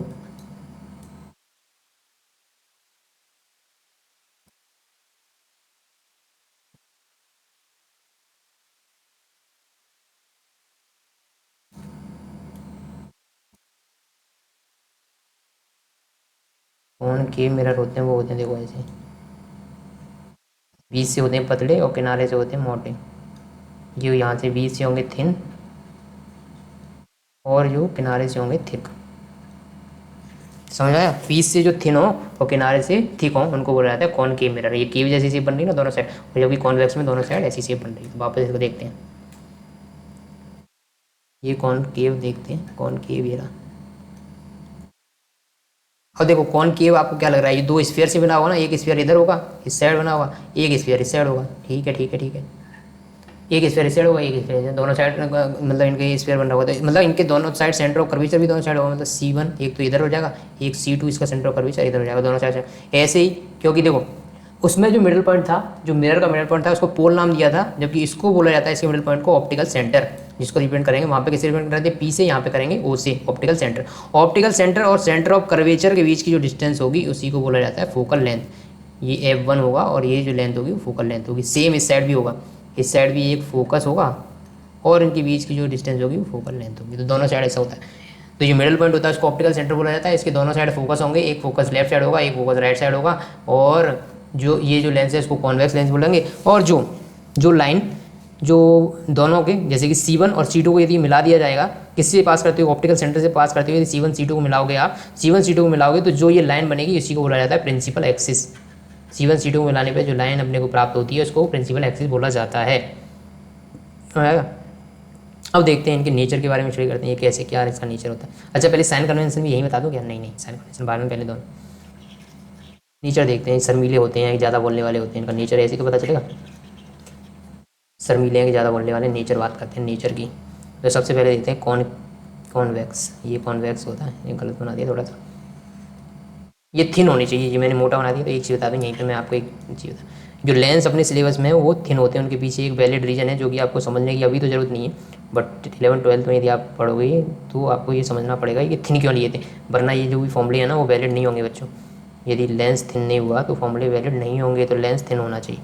तो ये थिन अभी इतना बना नहीं पर थिन होनी चाहिए। और इनका जो अपर्चर है ना, अपर्चर मिरर के केस में भी जो अपर्चर का साइज़ है वो एज़ कम्पेयर टू जो उनकी सेंटर ऑफ कर्वेचर होता है उसके कंपेरिजन में बहुत कम होना चाहिए। जो अपर्चर का साइज़ है वो सेंटर ऑफ कर्वेचर के चक्कर में से कंपेरिजन में कम होना चाहिए। ऐसे ही सेम यहाँ पे भी जो अपर्चर का साइज़ है वो सेंटर ऑफ कर्वेचर से कम होना चाहिए, ठीक है। और लेंस थिन भी होनी चाहिए ताकि वो सारे फॉर्मूले वैलिड हो। ये ऑप्टिकल सेंटर हो गया, यहाँ पे एक फोकस F1 हो गया, यहाँ पे 2F1 जिसको बोला जाता है। ये सेंटर ऑफ कर्वेचर नहीं बोलते इसको, 2F1 से रिप्रेजेंट करते हैं। यहाँ पे F2 हो गया, 2F2 हो गया, ठीक है। इसका कैसा नेचर होता है, इसके जो भी पैरेलल लाइट आती है वो इसको फोकस पे लाके कन्वर्ट कर देता है। यानी कि इसका कैसा नेचर है, कॉन्वेक्स लेंस है, ये कॉन्वेक्स लेंस है। इसका जो नेचर होता है वो होता है कन्वर्जिंग। नंबर 1 बात, यदि कोई लाइट इसके फोकस से होकर निकलेगी तो वो आगे जाके पैरेलल हो जाएगी प्रिंसिपल एक्सिस की। नंबर 2 पॉइंट, यदि कोई लाइट ऑप्टिकल सेंटर से होकर निकलती है तो वो सीधी की सीधी निकल जाती है। यदि ऑप्टिकल सेंटर पे आएगी तो सीधी निकल जाएगी। थर्ड ये हो गया, समझ में आ गया। तो 3 रूल समझ में आ गए, कोई दिक्कत तो नहीं है आपको। 3 रूल क्या क्या मैंने बताया यहाँ पे, यदि कोई लाइट यदि प्रिंसिपल एक्सिस के पैरेलल आती है तो वो बाद में फोकस से होके गुजर जाएगी। और कोई लाइट यदि फोकस से होकर निकलती है तो बाद में प्रिंसिपल एक्सिस के पैरेलल हो जाएगी। और कोई लाइट यदि ऑप्टिकल सेंटर से होकर निकलती है तो वो वहाँ से सीधी निकल जाएगी, सीधी की सीधी निकल जाएगी, कोई दिक्कत नहीं आएगी उसको। ये रूल पढ़ लिए। ये हो गई कॉनकेव लेंस की, कॉन्वेक्स लेंस की, सॉरी। अब देखते हैं कॉनकेव, कौन सी केव, कॉनकेव। ये भी लेंस थिन होना चाहिए, मैं इसको इतना थिक बना रहा हूँ बट ये एकदम थिन होना चाहिए, ठीक है, थिन होना चाहिए। कॉनकेव लेंस के क्या कॉन्सेप्ट होते हैं, इधर F1 होगा, इधर 2F1 होगा, ये F2 होगा, 2F2 होगा। जो भी लाइट प्रिंसिपल एक्सिस के पैरेलल आएगी और इसको अपना गुरु बनाते हुए ऐसे करके ऐसे डाइवर्ज हो जाएगी, तो ये इसका नेचर कैसा होगा, डाइवर्जिंग। नंबर एक बात तो ये समझ। दूसरा इसका जो रूल होता है वो ये होता है कि कोई भी लाइट यदि ऑप्टिकल सेंटर पे पास होगी तो वहाँ से सीधी निकल जाएगी, सीधी निकल जाएगी, वो लौट के नहीं आएगी। यदि ऑप्टिकल सेंटर से पास होगी तो सीधी निकल जाएगी। इसमें दो रूल याद रखने। नंबर एक रूल, यदि कोई भी लाइट कोई भी लाइट आती है, यदि प्रिंसिपल एक्सिस के पैरेलल आती है तो जो रिफ्रैक्शन के बाद, यहाँ पर रिफ्रैक्शन होगा ना कि रिफ्लेक्शन होगा, तो ये रिफ्रैक्शन के बाद ऑप्टिकल सेंटर को अपना गुरु बनाते हुए उसके ऐसे सामने से निकल जाएगी। मतलब ये समझना। दूसरा, यदि कोई ऑप्टिकल सेंटर पे होकर आती है लाइट तो वो ऑप्टिकल सेंटर से सीधी निकल जाती है, सीधी की सीधी निकल जाती है, कोई दिक्कत नहीं आती। अब देखते हैं इनसे इमेज फॉर्मेशन देख लेते हैं। इमेज फॉर्मेशन भाई कौन, वैक्स मिरर। नंबर एक केस, जब ऑब्जेक्ट रखा हो इनफाइनाइट पे। ऑब्जेक्ट हमेशा किस साइड रखना होता है, मैंने अभी बताया था, चाहे लेंस हो चाहे मिरर हो, ऑब्जेक्ट हमेशा लेफ्ट साइड ही आएगा। F1 2F1। और ऑब्जेक्ट रखा है फर्स्ट केस में इनफाइनाइट पे, इनफाइनाइट इंस्टेंस। यदि कोई ऑब्जेक्ट इनफाइनाइट पे है तो इसका मतलब एक चीज़ तो क्लियर होगी कि जितनी भी रेज आएंगी वो प्रिंसिपल एक्सिस के पैरेलल ही आएंगी। तो प्रिंसिपल एक्सिस की जो पैरेलल आती है वो निकलती है फोकस से होके। दूसरी भी रे आएगी वो भी प्रिंसिपल एक्सिस से पैरेलल ही आएगी, क्योंकि इनफाइनाइट से तो हमेशा प्रिंसिपल एक्सिस के पैरेलल ही आती है, और ये प्रिंसिपल एक्सिस के पैरेलल आएगी तो फोकस से होकर निकलेगी। तो यहाँ पर जो इमेज फॉर्म होगी, नंबर एक तो कहाँ पे बनेगी, एट फोकस, क्योंकि फोकस पे बन रही है तो इमेज कैसी है, पॉइंट साइज की है, पॉइंट साइज की। तो इमेज है पॉइंट साइज, यानी कि हाईली डिमिनिज्ड, हाईली डिमिनिज्ड। नंबर दो। नंबर तीन जो बात है, पॉइंट से आ जाए, हाईली डिमिनिज्ड। और क्योंकि यहाँ पे रियल में रेज मिल रही हैं आपस में, तो इमेज है रियल इमेज। और रियल चीज़ हमेशा होती है इन्वर्टेड, यानी कि इमेज होगी इन्वर्टेड। नंबर एक केस हो गया। नंबर दो के, यदि ऑब्जेक्ट रखा है आपका बियॉन्ड 2F1। अच्छा एक चीज़ मुझे बताओ कि यहाँ पर F1 कुछ काम आया कि नहीं आया, सिर्फ F2 काम आया। मतलब F2 को बोला जाता है प्रिंसिपल फोकस, या फिर इसको बोल सकते हैं आप प्रिंसिपल फोकस, या जो मेन फोकस जो है वो यही है। मेन फोकस यानी कि प्रिंसिपल फोकस है वो ये है F2 अपना, प्रिंसिपल फोकस यही है। ये सेकेंडरी, यहाँ इसको बोल सकते हैं प्राइमरी जो फोकस है वो यही काम करेगा। मेन काम है जो F2 से ही हो रहा है। तो इस केस में कौन सा फोकस इंपॉर्टेंस का होता है, जो F2 है वही होता है। दूसरे केस में यदि आपने ऑब्जेक्ट रख दिया बियॉन्ड 2F1 बट एक इनफाइनाइट डिस्टेंस पे नहीं है, वो किसी कम मतलब इसको मेजर कर सकते हैं, मेजरेबल डिस्टेंस पर है, तो एक रे तो इससे पैरेलल आएगी, वो निकल जाएगी फोकस से, यानी कि 2F2 से, ये F2 था ना, सॉरी 2F2 से नहीं, F2 से निकली। नंबर एक केस तो ये। दूसरा इसमें आप बना सकते हो कि जो रे आती है ऑप्टिकल सेंटर से होकर निकलती है, ओ से होकर जाएगी, वो सीधी की सीधी निकल जाएगी, तो ओ से जाएगी तो सीधी निकल जाएगी, तो इमेज बनेगी यहाँ पर। तो इमेज कैसी है, छोटी है। नंबर एक तो इमेज बनेगी F2 एंड 2F2 के बीच में, नंबर एक। नंबर दो, डिमिनिज्ड है, छोटी है ना इमेज, डिमिनिज्ड है, इमेज छोटी है ना, देखो। और ये कैसी है, क्योंकि रेज रियल में मिल रही है तो इमेज है रियल, और रियल के साथ जो चीज़ चलती है वो होती है इन्वर्टेड, रियल इमेज हमेशा इन्वर्टेड होती है। थर्ड केस, यदि आपने ऑब्जेक्ट रख दिया 2F1 पर, ये F1 है, ये है 2F1, F2, ये है 2F2। यदि ऑब्जेक्ट रख दिया 2F1 पर, तो यहाँ से एक रे तो ये पैरेलल आएगी, वो फोकस से होकर निकल जाएगी, निकल गई।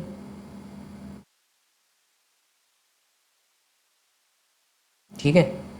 दूसरा 2F1 पे आएगी। दूसरा ये होगा कि जो रे यहाँ से पोल से होकर निकल, ऑप्टिकल सेंटर से होकर निकलेगी, वो हो जाएगी यहाँ से। तो 2F2 इसका लगभग यहाँ होता है, इसको हटा दें, तो ये 2F2 का होता है, तो इमेज इधर बनेगी। देखो जितना साइज ऑब्जेक्ट का होगा उतना ही साइज इमेज का होगा इस केस में। तो नंबर एक, यदि ऑब्जेक्ट रखा है 2F1 पर तो इमेज बनेगी 2F2 पर, नंबर एक। नंबर दो, इमेज कैसी बनेगी, रियल में मीट करेंगे ना रे, तो रियल, और रियल इमेज हमेशा कैसी होती है, इन्वर्टेड। और साइज़ कैसा होगा, डिमिनिश्ड होगा कि नहीं, तो सेम साइज़ की बनेगी, सेम साइज़। ये हो गया थर्ड केस। फोर्थ केस इसका ये है, यदि ऑब्जेक्ट रख दिया F1 और 2F1 के बीच में, F1 और 2F1 के बीच में रख दिया, ये रख दिया F1 और 2F1 के बीच में ऑब्जेक्ट रख दिया, नंबर एक तो वही पैरेलल आएगी, तो इससे होकर निकल जाएगी, ठीक है।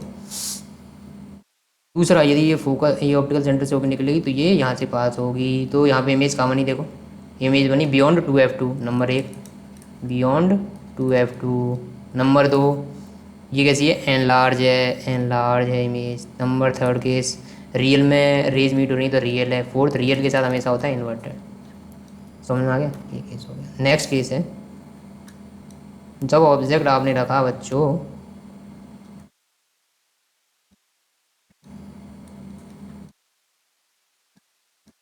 फोकस पे रख दिया एफ पर, तो नंबर 1 तो यही केस हो जाएगा, फोकस से होकर निकल जाएगी। ठीक है, दूसरी जो ऑप्टिकल सेंटर से होकर निकलेगी बच्चों, वो क्या करेगी, ऐसे की सीधी निकल जाएगी। और बच्चों यहाँ पे जो केस होता है, ये दोनों रेज हो जाती हैं एक दूसरे के पैरेलल, और पैरेलल होने पे जो इमेज बनती है कहाँ बनती है, एट इन्फिनिटी। नंबर 2, क्योंकि ये रियल में जाके मिलेंगे, भले इनफाइनाइट में मिले तो रियल बनेगी, और रियल इमेज हमेशा होती है इन्वर्टेड। नंबर 2, क्योंकि वो बहुत दूर जाके मिलेंगी तो बहुत लंबा जो इमेज का साइज हो जाएगा, यानी कि ये कैसी इमेज होगी, हाईली एनलार्ज होती है ना। लास्ट केस है, जब ऑब्जेक्ट आपने रख दिया,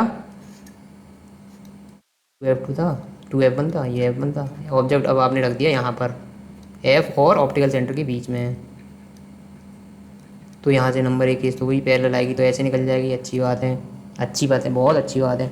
नंबर 2 जो ऑप्टिकल सेंटर से निकलेगी वो ऐसे सीधी निकल जाएगी। अब इस केस में क्या होता है बच्चों, इस केस में ये होता है कि ये पीछे यदि इनको मिलाओगे, पीछे मिलाओगे तो ये पीछे जाके यहाँ पे कहीं मिल जाती, पीछे मिल जाती, पीछे मिलती है, तो मतलब नंबर 1 तो कहाँ पे इमेज कहाँ बनेगी, बिहाइंड द लेंस।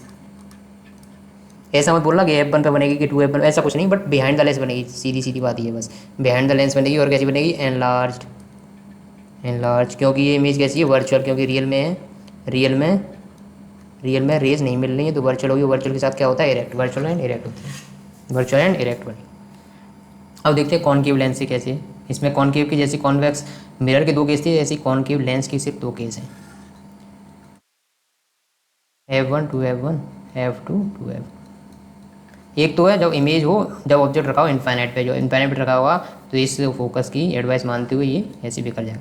दूसरी भी रे आएगी, वो भी पैरेलल ही आएगी, क्यों पैरेलल आएगी ये भी मैं बता चुका हूँ आपको, क्योंकि इनफाइनाइट से रेज सिर्फ और सिर्फ पैरेलल आ सकती है, तो ये भी इस ऑब्जेक्ट की एडवाइस लेते हुए निकल जाएगा ये ऑब्जेक्ट। तो बताओ यहाँ पे इमेज कहाँ बनेगी, फोकस पे, यानी कि F1 पे बनेगी image at F1। Number 2, point size यानी कि highly diminished. Number 3, highly diminished है, साइज बहुत स्मॉल है, वेरी स्मॉल साइज है, एट F1 बनेगी, very small size, point size image है। नंबर 2, क्योंकि जहाँ पर रेज रियल में नहीं मिल रही है, इसका मतलब इमेज है वर्चुअल, और वर्चुअल इमेज कैसी होती है, हमेशा इरेक्ट यानी कि सीधी। नंबर 2 केस की ऑब्जेक्ट को कहीं भी रख दो, बट फाइनाइट डिस्टेंस पे रख दो। इतना मोटा मत बना देना भाई, मैंने इतना मोटा बना दिया ना, ये लेंस ऐसा नहीं बनाना चाहिए, नहीं तो इसमें कोई भी रूल नहीं लगेगा, पतला बनाना आप। F1 2F1, यहाँ पे F2 2F2, कहीं पे भी रख दो, बट फाइनाइट डिस्टेंस पे रख दो, फाइनाइट डिस्टेंस पे रख दो। यदि फाइनाइट डिस्टेंस पे आप रखते हो तो नंबर 1 तो ऐसे ये पैरेलल आएगी, वो ऐसे करके निकलेगी, और ये फोकस नंबर 1 केस। नंबर 2 इसमें केस लगा दो कि वो ऑप्टिकल सेंटर से जो भी निकलेगी, वो ऑप्टिकल सेंटर से सीधी निकल जाएगी, वो से निकलेगी उसी। तो यहाँ पे देखो, यहाँ पीछे मिल रही है ना इमेज, यहाँ पे रियल में तो नहीं मिल रही, इसको जो पीछे एक्सटेंड कर रहे हैं तभी तो यहाँ पे मिल रही, तो नंबर 1 तो ये हो गया। पहले तो बनी कहाँ इमेज, बनी कहाँ है, F और O के बीच में, F1 एंड O के बीच में, हमेशा ही F1 और O के बीच में बनेगी, किसी कोई फाइनाइट डिस्टेंस पे रहो। नंबर 2 रियल में नहीं मिल रही, इसका मतलब इमेज है वर्चुअल, और वर्चुअल इमेज होती है हमेशा इरेक्ट, वर्चुअल एंड इरेक्ट होगी। उसके बाद में है डिमिनिश्ड, यानी कि इमेज का साइज होगा वो छोटा होगा एज कम्पेयर टू ऑब्जेक्ट के साइज से, ऑब्जेक्ट के साइज से छोटा होगा। इसमें भी सेम वही केस हो रहा है ना, सेम जैसे कि उसमें क्या हो रहा था, कॉनकेव मिरर में क्या हो रहा था कि जब जब ऑब्जेक्ट को आप राइट साइड शिफ्ट करते जा रहे थे, इमेज लेफ्ट साइड शिफ्ट होती जा रही थी। इसमें क्या होता है, लेंस के केसेस में क्या होता है बच्चों, लेंस के केस में ये होता है कि जैसे जैसे आप ऑब्जेक्ट को राइट साइड शिफ्ट करते जाओगे तो इमेज भी राइट साइड यानी कि दूर चलती जाएगी, क्योंकि इसमें ट्रांसपेरेंट होता है ना, लेंस ट्रांसपेरेंट होता है। ये देखो इमेज फॉर्मेशन देख लिया आपने, ये कौन सा केस है, कॉनकेव लेंस का। और देखो एकदम पतला बनाया हुआ है ना, इसमें पतला लेंस बना हुआ है, इसके पीछे भी बहुत रीजन है, वो आपको नहीं बता रहे अभी, वो तो अच्छी बात है, बट रीजन है इसके पीछे कोई ना कोई। साइन कन्वेंशन क्या होते हैं लेंस के, सेम ही होते हैं मिरर जैसे। नंबर 1 तो ये कि जो ऑप्टिकल सेंटर है वहाँ पे जो अपना जो मेन पॉइंट था जहाँ से अपन रेफरेंस ले रहे थे वो था पोल, यहाँ पे जो रेफरेंस लेंगे वो लेंगे ऑप्टिकल सेंटर से। तो ऑप्टिकल सेंटर से राइट की जितनी भी डिस्टेंस है वो पॉजिटिव ली जाएंगी, और लेफ्ट की जितनी भी डिस्टेंस है वो नेगेटिव ली जाएंगी। अच्छी बात है, अच्छी बात है, अच्छी बात है, अच्छी बात है। तो एक बार बताओ, कॉन्वेक्स, ये कॉन्वेक्स ही ना, कॉन्वेक्स लेंस का जो फोकल लेंथ होगी बच्चों वो पॉजिटिव होगी कि नेगेटिव। इसका कौन सा फोकस प्रिंसिपल फोकस था, जो राइट साइड था वही था ना प्रिंसिपल, क्योंकि यहीं पे आगे तो मिलती थी। तो इसमें जो फोकल लेंथ होगी वो होगी पॉजिटिव, ये याद रखना। ऑब्जेक्ट डिस्टेंस हमेशा ही नेगेटिव होती है, चाहे वो लेंस हो, मिरर हो, कुछ भी हो, क्योंकि ऑब्जेक्ट हमेशा इस साइड रखा जाता है। यदि प्रिंसिपल एक्सेस से ऊपर की हाइट मेजर करी जाएगी तो वो होगी हाइट पॉजिटिव, यदि प्रिंसिपल एक्सेस से नीचे हाइट मेजर करोगे वो होगी हाइट नेगेटिव। ये सारी चीज़ें समझ में आ गई। कॉनकेव में भी बता सकते हो आप, कॉनकेव का जो मेन जो फोकस होता है वो कौन सा होता है, इधर वाला F1 वाला। तो इसमें जो फोकल लेंथ होगी वो कैसी हो जाएगी, नेगेटिव, और यू तो हमेशा नेगेटिव होगा। बाकी सारी चीज़ें ऐसी, जो लेफ्ट साइड होगी वो साइन नेगेटिव, राइट साइड वाले पॉजिटिव, प्रिंसिपल एक्सेस से ऊपर हाइट पॉजिटिव, प्रिंसिपल एक्सेस से नीचे हाइट नेगेटिव। और इसमें जो मिरर फॉर्मूला होगा, लेंस फार्मूला होगा वो होता है 1/f = 1/v, वहाँ पे क्या था, मिरर में ऐड कर रहे थे, यहाँ पे सब्ट्रैक्ट करेंगे 1/v माइनस 1/u। मैग्नीफिकेशन वहाँ पे माइनस v/u था, यहाँ पे v/u है। m की वैल्यू ग्रेटर देन 1 मतलब size of image is greater than size of object. Image की वैल्यू सॉरी मैग्नीफिकेशन की वैल्यू 0 से 1, तो इमेज की हाइट लेस देन होगी ऑब्जेक्ट की हाइट से, ठीक है। यदि m की वैल्यू इक्वल टू 1 मतलब इमेज का साइज सेम होगा ऑब्जेक्ट के साइज के। यदि m पॉजिटिव, पॉजिटिव कौन सी चीज़ें होती हैं, जो हवा हवाई है, मतलब जो ख्वाबों में होती हैं वही चीज़ पॉजिटिव होती है, यानी कि ये वर्चुअल होती है, वर्चुअल हमेशा इरेक्ट होती है। यदि कोई m नेगेटिव आ जाता है तो नेगेटिव जो रियल में अपने साथ घट रही होती है वो नेगेटिव होती है, और रियल कैसी चीज़ होती है, रियल के साथ हमेशा इन्वर्टेड जुड़ा रहता है। तो m के बारे में ये चीज़ है। लेंस फॉर्मूला हो गया कंप्लीट। अब आगे जाके न्यूमेरिकल। अब एक चीज़ और है इसमें, अभी पावर ऑफ लेंस। देखो कॉन्वेक्स लेंस क्या करता है, कॉन्वेक्स लेंस रेज को कन्वर्ट करता है ना, तो जितनी ज़्यादा इसकी कन्वर्ट करने की कैपेसिटी होगी बच्चों, जितनी ज़्यादा इसकी कन्वर्ट करने की कैपेसिटी होगी मतलब इसकी पावर ज़्यादा होगी। और कन्वर्ट करने की कैपेसिटी कब ज़्यादा होगी बता, देखो ये ऐसे आ रही और ये हो गई यहाँ पे कन्वर्ज, यहाँ पे कन्वर्ज हुई यहाँ से, ये हो गई इसका फोकस, क्योंकि पैरेलल रेज कहाँ पे कन्वर्ट होती है, एफ पे कन्वर्ट होती है, तो ये फोकल लेंथ होगी।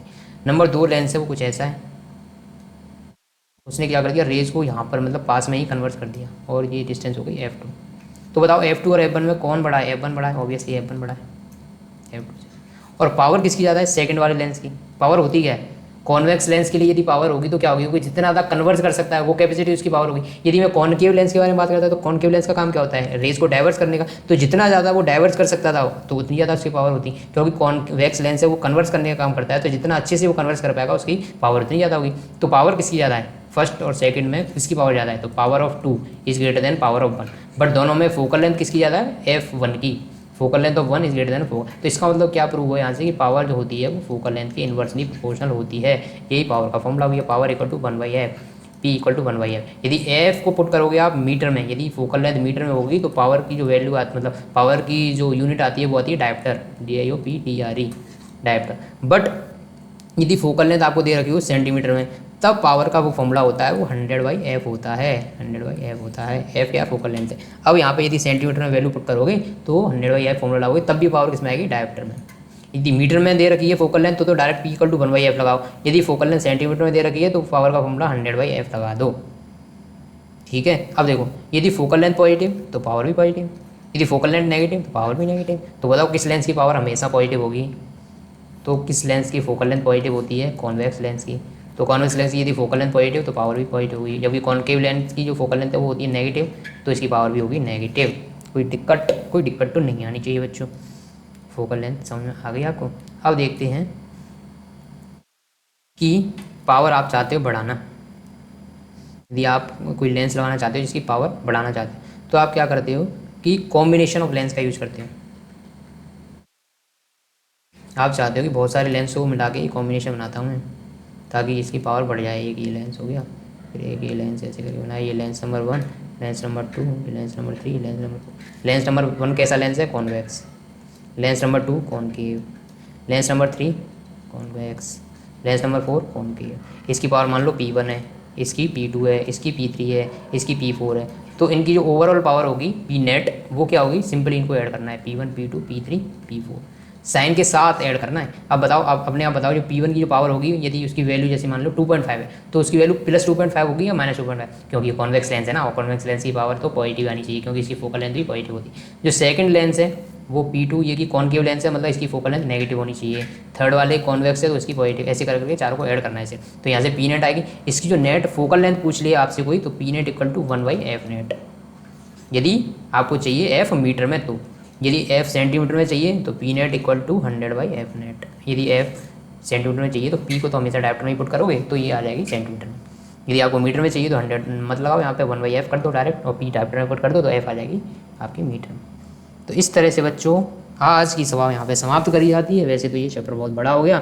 और बच्चों एक चीज़ मैं आपको बता दूँ, गर्मी बहुत ही ज़्यादा है बच्चों, गर्मी में बर्दाश्त कर नहीं पा रहा हूँ अभी, क्योंकि एकदम पसीना टप टप टप मुझे नहाना पड़ेगा 2-3 बार ढंग से, तब जाके काम चलेगा। और इसमें कोई कॉन्सेप्ट रह गया तो मैं बता दूँगा जब नेक्स्ट का जो क्वेश्चन आंसर पढ़ाऊँगा तब। तो अभी के लिए मुझे माफ़ करो बच्चों, thank you so much, bye bye.